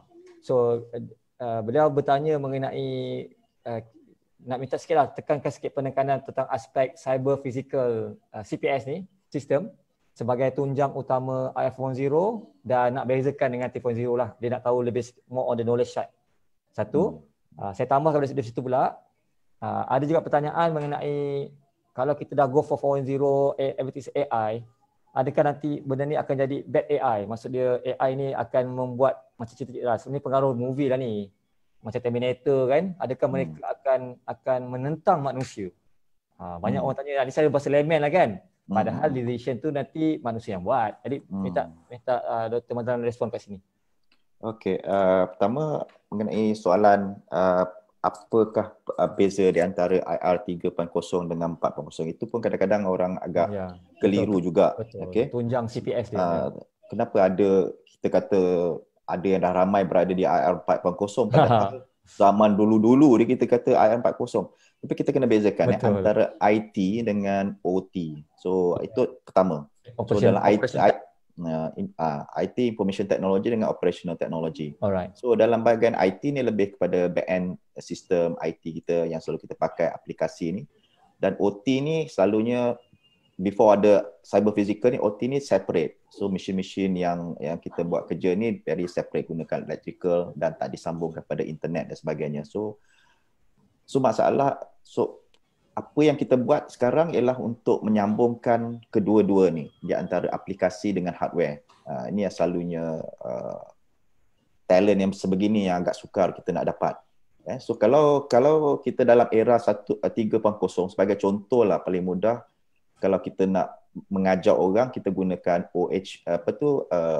online OHP ataupun kita pakai ke komputer lah. So itu dalam era 3.0. Kalau era 2.0 tu OHP biasa tu, elektrik saja, guna transparansi je lah untuk present. Tapi IR 4.0 tu disebabkan ada elemen teknologi macam IoT, dia ada sensor ataupun menggunakan augmented reality ataupun menggunakan virtual reality, itulah di era IR 4.0 lah. Itu terbezakannya. Jadi kalau orang talent yang kurang ni ialah talent yang di mana kita tidak ada macam orang yang computer science yang buat application, IT part, dengan orang yang engineering part, the hardware part. So sekarang kita kena perlukan satu syllabus yang baru yang menggabungkan all the 7 layers of OSI. Maknanya layer 1, 2, 3, layer 1 tu very physical, 2, 3 dah network, 4 network, lepas tu 5, 6, 7 tu dah layer application dan sebagainya. Very software oriented. Sebab IoT ni dia menggabungkan teknologi hardware, software dan big data analytics together lah. So ni di zaman cyber physical, inilah yang akan berlaku, di mana benda yang dahulu physical yang stand alone sekarang akan dimasukkan dalam cyber world, masuk dalam internet. Itu persoalan yang ni lah, yang pertama. Kemudian ada tadi soalan apa tadi selepas tu? Mengenai AI, bad AI. Boleh jadi ke? Boleh jadi macam tu tak? Okey. Ya. Ini ada soalan yang menarik. Kami pun pernah bincangkan selalu. AI ni artificial intelligence kan.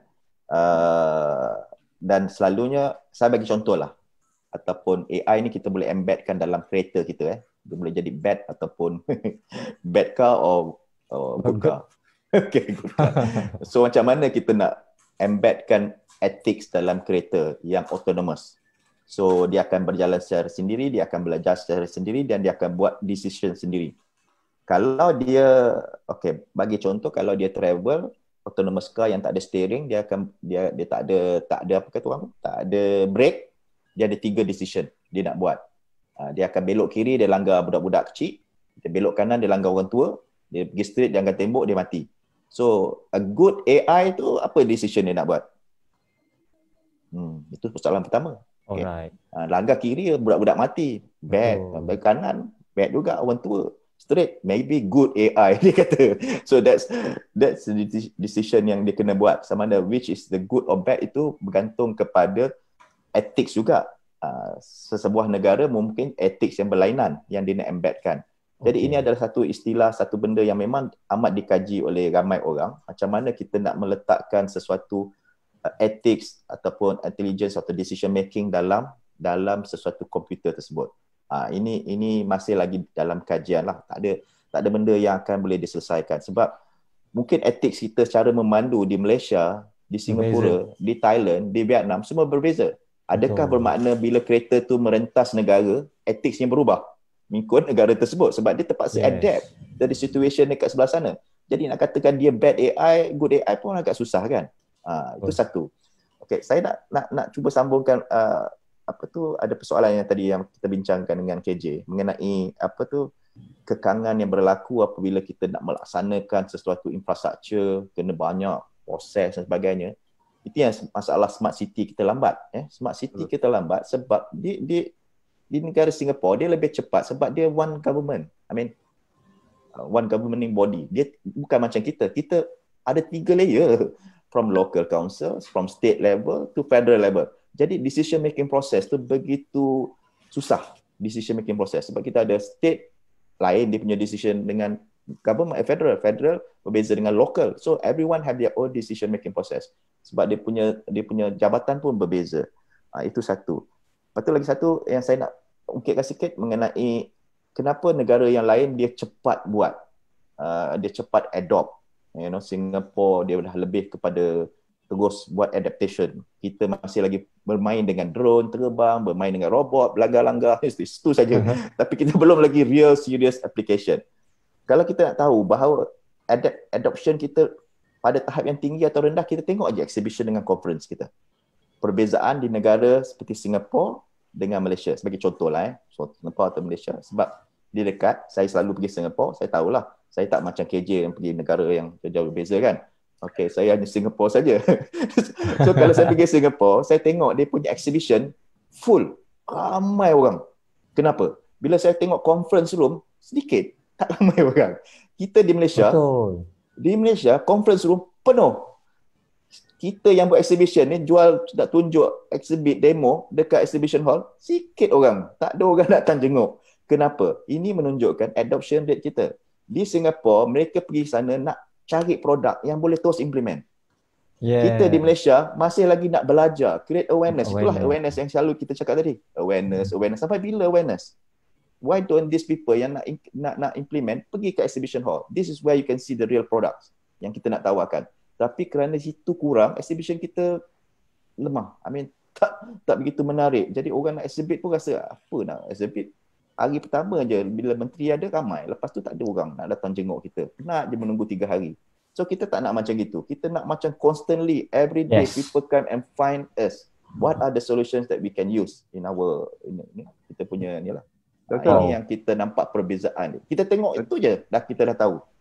So saya dapat satu idea Doktor. Kita develop virtual exhibitions untuk IR 4.0 produk. Saya sokong. Sebab saya pernah join yang China punya, dia ada sampai ratus ribu awal COVID. Kita Malaysia tak ada lagi. Kita buat Malaysian punya. Kita buat mostly produk-produk Malaysia lah. Base dekat Malaysia. Betul. Tak ada lagi.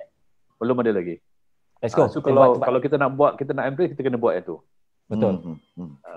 Don't worry. Okay, itu menarik. Ini semua tak ada dalam skrip tuan-tuan, tak ada dalam skrip. Tiba-tiba keluar daripada Tuan KJ. Inilah pengalaman mencipta peluang dan juga harapan yang baru, insya-Allah.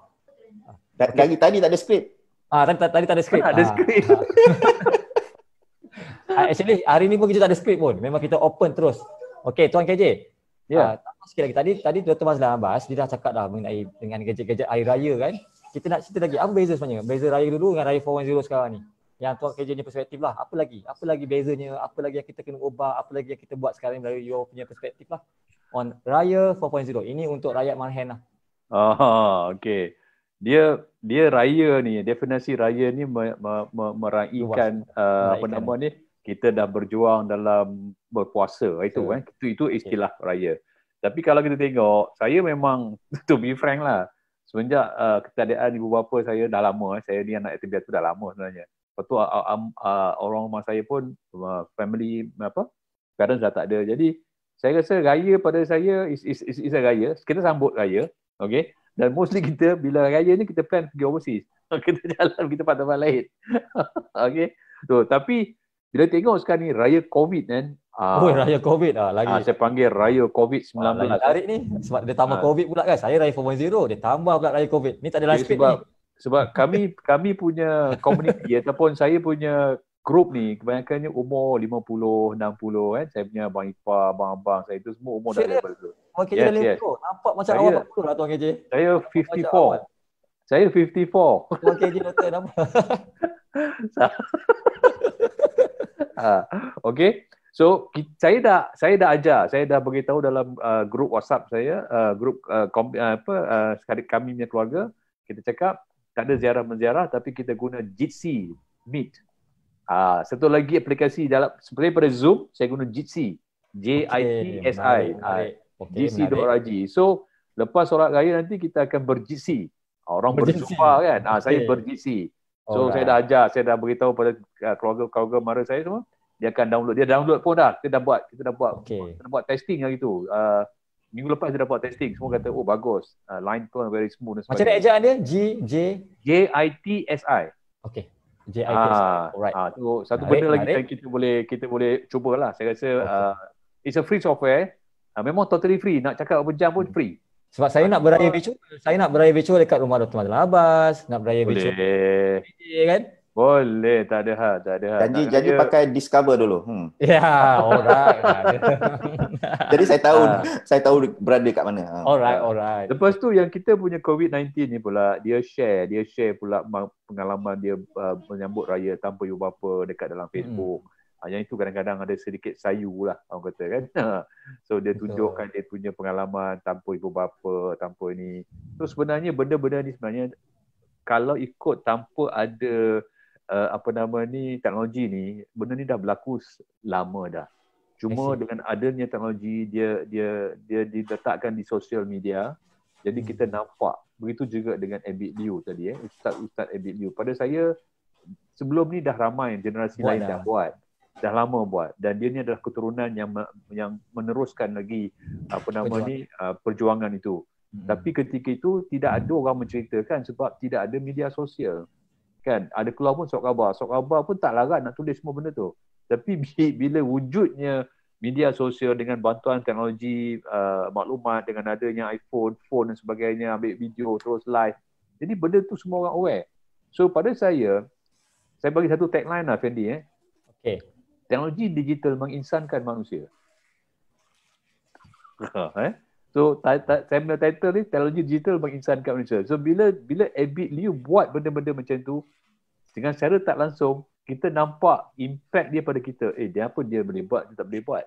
Kenapa kalau tak boleh buat, kita boleh sedekah lah kepada dia punya kumpulan dia tu. So dekat situ yang menjadi impact kepada kita. So sebenarnya teknologi ni pada setengah orang nampak teknologi ni satu benda yang membebankan. Tapi saya selalu lihat satu benda tu di belakang. Saya selalu tengok the other side of the product. So teknologi sebenarnya memudahkan kerja kita jika kita tahu manfaatkan sebaik mungkin. Itu yang saya nampak lah. So kalau tengok gaya tahun ni memang orang kata agak semualah kata-kata lah.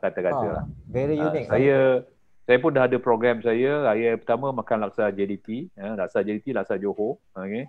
So malam raya pertama tu barbecue. Lepas tu besoknya ada buat makan. Ni semua family je lah sesama. Tak ada orang nak datang. Kan? Sama kita je lah. So saya join. Saya akan join virtual. Wadi yang tak pernah buat pun kita akan buat. Dengan bantuan YouTube. Sugu Pawita punya resepi kita boleh guna. Sampai orang Jepun pun guna dekat Hong Kong. So that is where the technology is all about. Dia menghubungkan balik mana yang jauh pada yang rapat, yang dekat. Teknologi make us human again. Menginsankan manusia sebenarnya. Menginsankan balik. Okay. Tapi kalau kita rasa kalau teknologi yang akan datang lah boleh beraya dengan teknologi yang lebih canggih lagi. Transporter. Teleport Tanpa kita naik kereta, kita boleh teleport sampai sana kan. Itu satu yang kita boleh imagine kan. Polis tunggu kat tengah-tengah tu. Sebab kita tak tuan KJ, doktor, kalau teleport dia tak sampai, dia tersekat dekat tengah, dekat kampung internet tak ada. Angkut, hilang, terputus, kita terputus, hilang terus. Hilang masuk alam gaib terus nanti. Dulu kita pun ada cakap pasal kereta terbang dan sebagainya. Kalau lah itu berlaku kan, dulu kita ingat 2020 tu betul. Lah. Saya sekolah dulu. Ada kan konsep kereta terbang. Kita fikir tu. Masih konsep lagi kan. Kita tak boleh terbang. Tapi kalau kita lihat teknologi macam dekat Jepun, dia bukan Jepun, nanti negara lain pun ada juga. Yang glove bila kita pegang, dia ada satu glove sensor tu, dia letak kain dekat binatang. Dari jarak jauh dia pegang, binatang tu terasa dia punya pegangan dia. Jadi kalau glove ni, kalau kita boleh salam dari jarak jauh lah. Mak bapak kita yang tak boleh datang kan. Dari jarak jauh kita boleh rasa salam. So we have a feeling from remote. Dan kalau kita sekarang konsep hologram dah ada, mixed reality dah ada. Jadi kita boleh masukkan that element bahawa kita berada dalam satu tempat rumah. Jadi ini semua yang berlaku. Yang kita konsep yang kita tengok dalam Star Wars ke apa benda tu. Tahun 2005 ada Second Life. Satu software nama Second Life. Dah dengar? Ya. So the Second Life is the virtual life lah. And then doktor ada sebut tentang The Jetson. Saya tak pernah tengok sebab Jetson ni satu kartun yang sangat lama tau. Saya tahu daripada Facebook Dr. Fazlan. Saya masih baru lah, saya orang muda lah. Sebab saya tak tengok kartun kan doktor. Kalau siapa tengok Jetson tu macam dia boleh fikir terlampau jauh sangat. Sebab dalam Jetson tu ada macam handphone. Kita tak faham tahun 60-an tak ada internet lagi. Tahun 60-an Hanna-Barbera, so dia ada dia punya producer yang buat imajinasi ni. Kami pun tak tahu macam mana dia dapat generate that concept. Dia punya smartphone dah ada. Konsep zaman tu. Dan smartphone boleh bercakap, ada video conference. Video conference ada, internet tak ada. Dia ada robot. Robot pun zaman tu tak ada pun. Dia ada kereta terbang zaman tu. Zaman tu tak ada kereta terbang. Dia ada konsep kereta terbang. Dia ada 3D printing, 3D food. Sekarang baru ada. Zaman tu tak ada. 50 tahun lepas. Sekarang ada.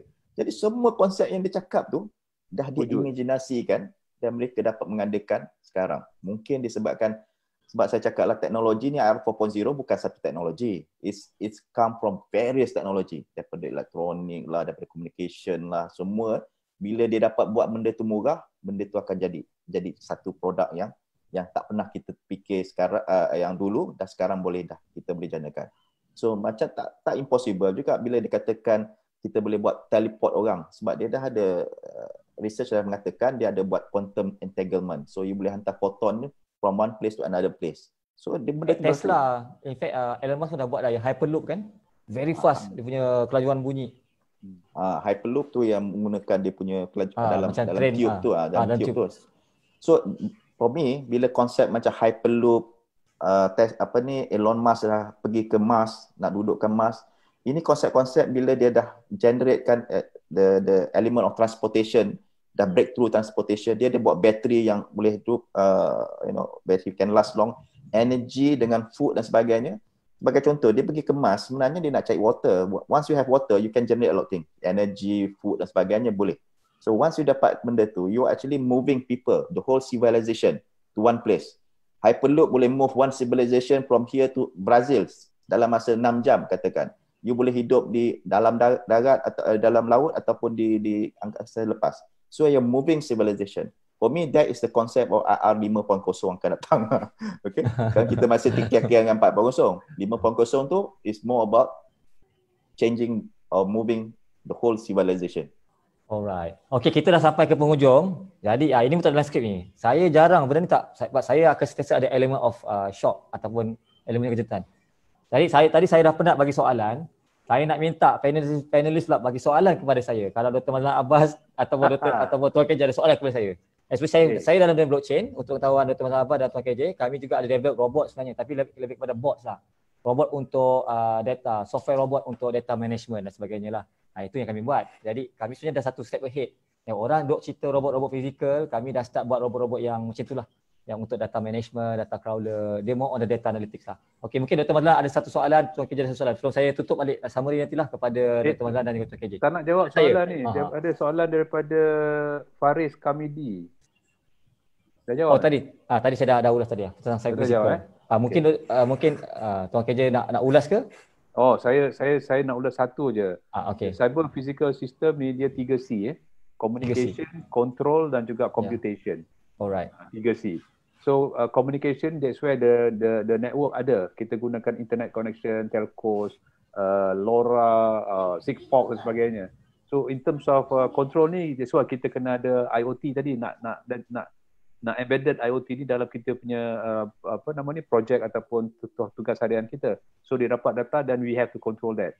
Then on the computation, data-data ni akan jadi bentuk apa? Bentuk analytic. Dia akan jadi lebih kepada visual analytics punya konsep. That is the cyber physical system. Saya bagi gambaran yang paling senang lah. Panggil dia 3C. Dia lebih soalan. kepada macam mana machine to machine kan, machine to machine, machine to human. Dia it's about cloud, macam mana anchor devices nak control the machine to machine lah untuk communicate. Betul. Lah. Itu beza dia dengan 3.0. Okay. Soalan Fendi, pada saya bagi soalan pada Fendi. Yes, alamak takut juga Antara skala 1 hingga 10 yang terbaik, 1 tak terbaik. Okay.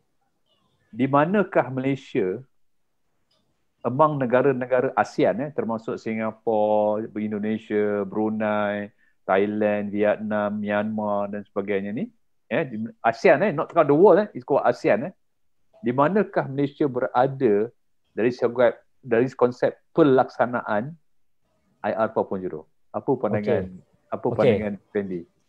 Saya dah pergi dekat negara-negara yang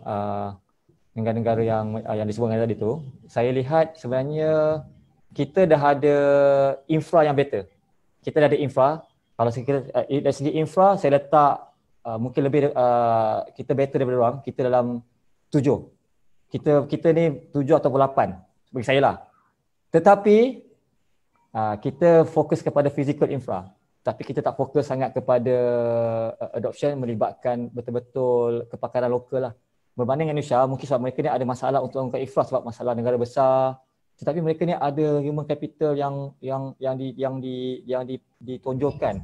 Sebab apa mereka ni ada mungkin negara besar, jadi mereka ada population lah. Saya tetap berbangga dengan negara kita. Negara kita ada pakar-pakar macam Dr. Mazlan Abbas, Tuan KJ. Tetapi disebabkan kita ni banyak memfokuskan kepada awareness, kita ni negara yang suka event, yang saya nampak secara umum lah. Jadi infra kita launching banyak. Banyak launching. Tapi sepatutnya kalau ikutkan, saya tengok macam online education, tahun 96 lagi kita dah bercakap awal berbanding dengan negara-negara lain yang saya nampak. Our MSc kan. Jadi kita bangun infra ni dia melibatkan projek physical, financial, contractor. Jadi kita memang suka bangunkan masa infra physical, kita dah banyak. Tapi bila comes to implementation ni kita tak holistik. Lepas tu kita selalu tukar-tukar polisi. Tukar polisi. Tukar gaman. Tu saya nampak lah tuan. 7 kan? 7 pada 10 lah. 7 pada 10 lah. Okay. Ini soalan saya pula. Alright. Okay. Kalau kita lihat teknologi ni dia mempunyai inflection curve yang berbeza. Dia ada yang lambat, ada yang cepat. Macam IoT ni daripada 1999. Saya kena viva dengan sifu-sifu otak-otak guru saya ni. So dia nak mencapai satu inflection point yang gini, dia agak lambat. Di Malaysia, di negara lain, so kita masih lagi dari sini tak gini. Blockchain, AI, robotik, drone mempunyai inflection point yang berbeza. Sekarang bila kita talk about robotik, banyak orang dah try to adopt. Macam AI dan sebagainya. Semua topik semua AI. Kalau tak ada topik mengenai AI, IoT ni macam something is wrong lah. So dalam blockchain tu sendiri, kita banyak kekangan dalam Malaysia ni untuk dapatkan run blockchain. So blockchain ni apa faktor yang, bagilah 3 faktor yang penting boleh membuatkan blockchain tu melonjak naik secara tinggi. Adoption rate di Malaysia. Dalam adoption rate okey.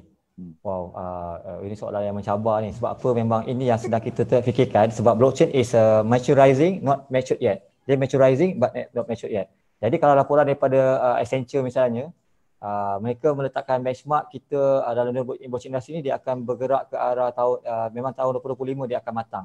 Sebab apa? Actually blockchain is not new tech. Blockchain adalah tech yang lama. Cuma dia dicompilekan, dia ada elemen macam encryption. Cuma cryptocurrency dia sebenarnya database management. Tapi dia ada elemen consensus untuk membuat validation data-data pelbagai ni dengan pelbagai pihak lah. Jadi bila doktor kata apakah berapa faktor yang perlu ada, push factor yang kena ada, satu saya still nampak lagi kita masih, sebelum kita nak go for adoption dengan application, kita kena ada awareness. Bagi saya awareness kita masih lagi kurang, tapi bukan awareness kadar untuk di peringkat ini. Awareness tu maksud saya di peringkat kena ada di peringkat universiti sendiri. For me sekarang ni awareness banyak di kalangan di peringkat industry player, sebab mereka ni nampak blockchain untuk cepat duit. Kenapa cepat duit? Sebab main dekat cryptocurrency, main dekat benda tu, yang bagi saya cuba nak elakkan. Doktor kena clear kat situ ya. Blockchain, cryptocurrency adalah part of the fintech punya side. Jadi itu yang paling banyak matang sebab dia melibatkan duit. Lepas tu tiba-tiba dah ada Bitcoin pula, JP Morgan beli Bitcoin. Jadi impact tu kewangan. Of course, impact kewangan tu penting untuk inject development. Kedua, awareness dekat universiti sendiri. Maknanya kena ada satu modul yang clear tentang blockchain dekat universiti. di mana para akademik tak dapat nak letakkan benchmark blockchain dalam mana-mana fakulti sebab dia ada elemen multidisiplin. Dia ada elemen big data, dia ada elemen ekonomi, legal. Jadi dia multidisiplin. Jadi confused nak letak kat mana. Kenapa kena di universiti? Sebab universiti adalah neutral point untuk masyarakat terima dan untuk industri terima. Jadi bila tak ada universiti tak terima, of course bila nak belajar pun orang kata aku nak belajar untuk apa? Nak belajar mesti nak something dapat return dekat industri. Jadi tak ada. Industri sekarang banyak dekat fintech ataupun orang-orang tu. So elemen awareness perlu melibatkan universiti. Tadi more usage di peringkat kepenggunaan yang melibatkan kewangan. Kalau sebelum ni orang nampak fintech saja tapi banyak isu grey area dekat, tapi sekarang ni nak gunakan dekat industri betul-betul lah. Yang ketiga, of course alhamdulillah kalau di peringkat Malaysia kita perlukan support government sebab Malaysia orang dalam Indonesia ni mereka perlukan support government untuk dijadikan sebagai satu task force. Zaman saya dulu 3 tahun lepas memang dah ada usaha untuk task force buat untuk blockchain. Masa tu Mimos, masa saya sempat jumpa si Mimos, tapi akhirnya benda tu tak. Kalau IoT clear, kalau task force dia untuk apa tujuan dia? Dia untuk develop satu framework, jadi satu polisi kepada negara melibatkan blockchain. Sebab bila kita kata blockchain ni, dia melibatkan sebenarnya tech for integrity sebenarnya.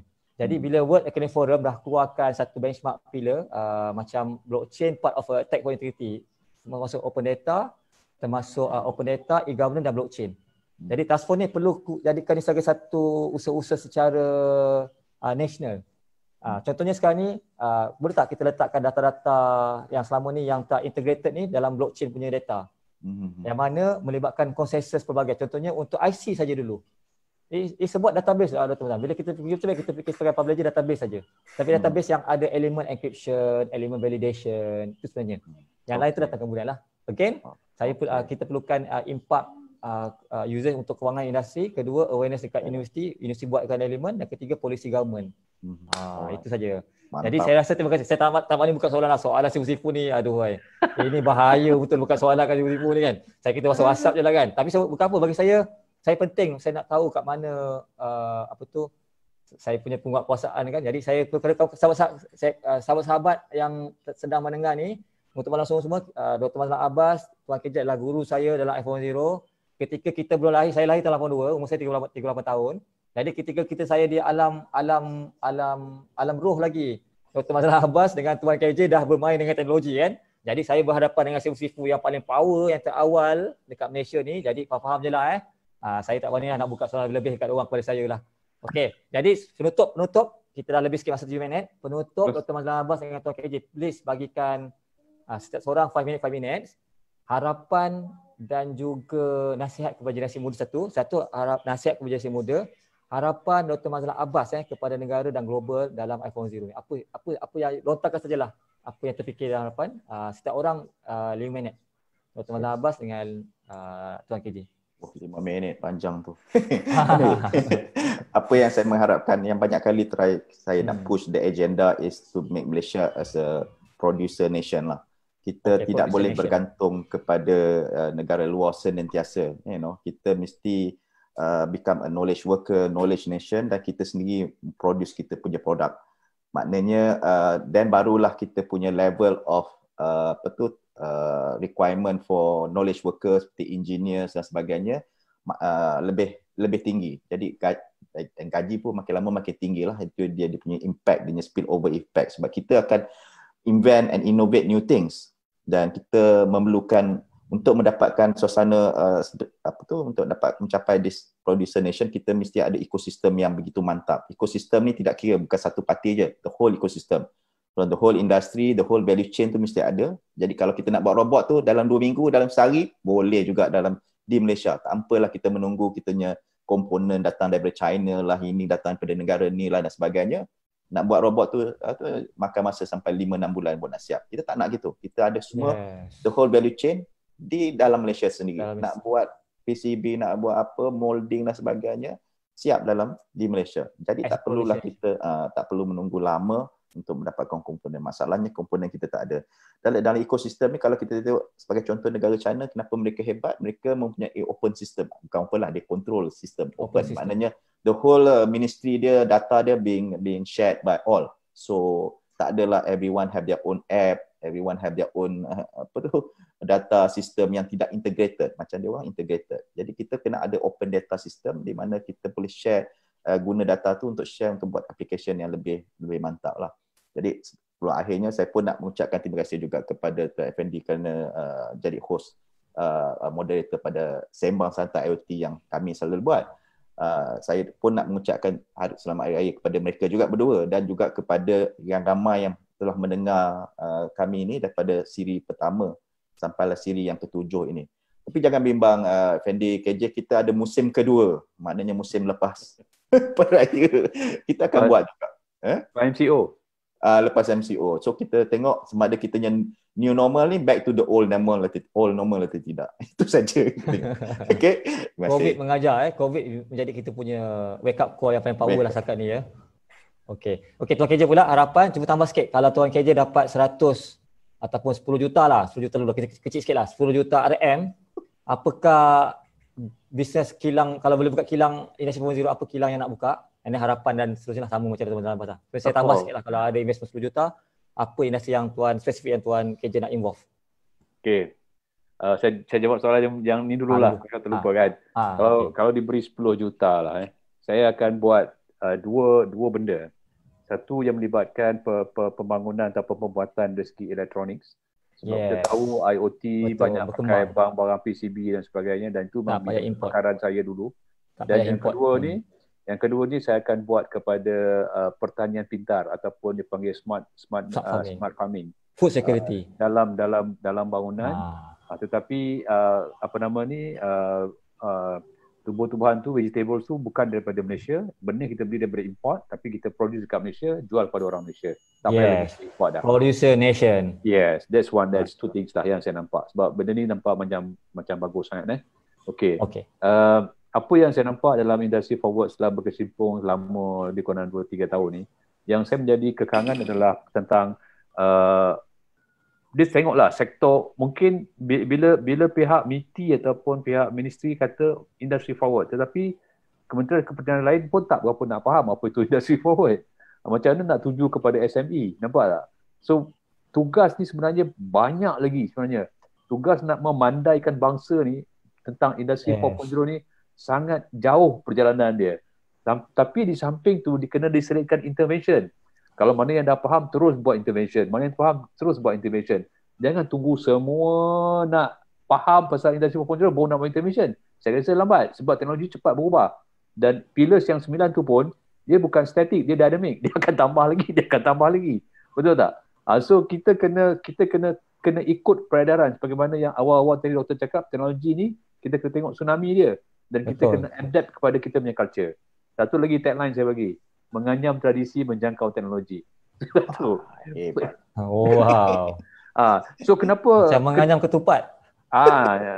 Tahun ni, sorry lah Fendi, tahun ni tak nganyam ketupat lah. Memang tak nganyam sebab mood raya tak ada lah. Ke laut sikit. Saya boleh nganyam ketupat. Okay, satu lagi saya tengok pada kita macam nak jadi produce nation ni, kita kena ada satu demand, satu kuasa yang meminta. Bukan saja satu kuasa yang memproduce, tapi satu kuasa yang meminta. So kalau kuasa meminta ni kita tinggi, masa kita akan jadi producer nation. Tapi sekarang ni kuasa meminta ni tak ada, kurang. Sebab apa? Sebab tak tahu. Jadi macam mana kita nak jadi kuasa yang memproduce di luar negara, sebab dia balance. Betul saya cakap tadi, explicit knowledge dengan implicit knowledge, negara-negara luar ataupun negara-negara bangun Eropah ni dia balance. Kita ni explicit knowledge kita tinggi, implicit knowledge kita rendah. Jadi kita minta banyak tapi kita minta dari luar, itu masalah. Itu masalahnya satu-satu. Itu satu. Bila kita minta dari luar pun satu hal lagi. Ni saya cakap tadi, sebab bila kita menganyam tradisi menjangkau teknologi ni, hanya kita saja yang tahu tentang culture kita. So bila kita tahu tentang culture kita, kenapa kita perlu panggil orang luar datang jadi konsultan nak outsource dan ubah cara kita hidup sebabkan benda-benda macam ni. Ini yang jadi satu kekanan. Sebab tu bila kadang-kadang kita kerajaan menjalankan satu aktiviti, gembar-gembur, launching tapi flat. Ini pengalaman saya dekat beberapa smart city yang saya dah buat. Betul, tukar polisi, tukar government. Right. Saya punya problem smart city bukan pada teknologi, tapi kepada komuniti itu sendiri. saya bagi 3 benda. EDI. Engage the community, develop the product, implement the technology to the community. 3 benda saya nampak. Nampak? Alright.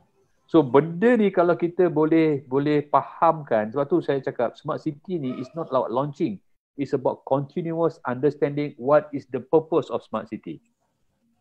Itu kena ada. Macam di Langkawi saya pernah cadangkan, saya kata selepas launching kena ada setiap bulan kena ada satu booth, open booth, menerangkan kepada mereka yang ada dekat kawasan tu, sama ada dia turis ataupun dia local people, tentang apa itu smart city, dan dapatkan respon pada dia orang pula apa yang dia nak. And then kita as a developed nation, as a developed people, develop untuk fit the communities, and then both party balance, dan barulah benda itu ada satu ekosistem yang mana teknologi tak fix by itself, tapi disambut oleh community. Itu baru nampak the total ecosystem. Wow, hebat. Alhamdulillah. Okey, terima kasih kepada Tuan KJ dan Tuan Abbas. Cuma ada pertanyaan tadi, kalau nak dapatkan buku Tuan KJ macam mana Nak dapatkan buku Tuan KJ? Okey, nanti saya akan post dekat Facebook lah. Facebook Tuan KJ boleh post nanti. Ikut dekat Facebook Tuan KJ. Kalau sama juga barang-barang gadget raya 4.0 ni boleh check dekat favorite IoT punya website ataupun Facebook ataupun teman ikut ada Tuan Abbas punya Facebook lah.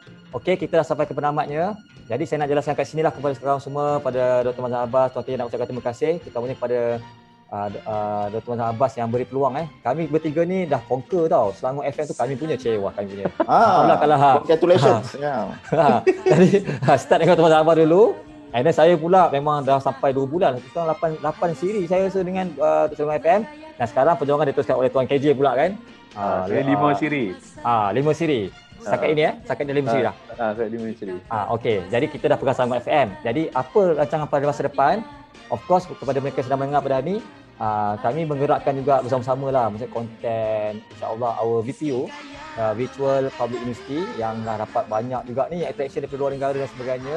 Jadi inilah tokoh-tokoh guru-guru saya lah yang membimbing saya, yang buat konten, yang post. Actually VPU pun hasil daripada Dr. Mazhar Abbas juga. Dr. Mazhar kata, Fendi, kenapa tulis panjang-panjang kan?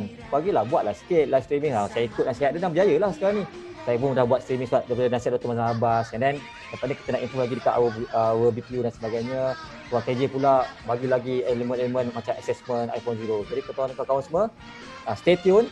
Nanti lepas raya kita akan setting macam ni sekali lagi 3 orang. Tapi lebih serius lah, lebih serius kan. Bunyi lebih serius sikit, ada banyak fakta-fakta lagi, data-data lagi, sebab kami nak fokus kepada Malaysia dan global punya isu iPhone 0. Ini akan banyak terbang ke luar negara lah. Hari ni kita santai je sebab kita nak buat opening dulu. Jadi saya ucapkan terima kasih sekali lagi. Selamat Hari Raya, maaf zahir batin. Dan semoga semua sentiasa ikut perkembangan kita dekat iPhone 0. Kita nak membuat satu arus baru ni, kita nak membuat satu pembangunan ataupun impak kepada masyarakat, bukan sekadar Malaysia, seluruh dunia, sebenarnya ASEAN juga. Kerana kami bertiga ni memang insya-Allah lah kita kat global juga, dan akan bersama-sama lah untuk membawa satu tagline lah, Provision Nation, yang kita telah sebut tadi. Jadi terima kasih, dan saya nak tutup dengan pantun. Ini bukan pantun Melayu, pantun English. Salam dulu. Salam. Okey, salam Okey. Salam IR 4.0. iPhone 0 punya salam raya. Ini nama salam raya. Dia kena ada vibrate juga, vibrate. Saya bagi saya wallet hantar duit raya. Kita aku pakai boost je. Okey. Seperti kata pantun English, I have many pens, my pens are blue. I have many friends, my friend are you. Sekian, terima kasih.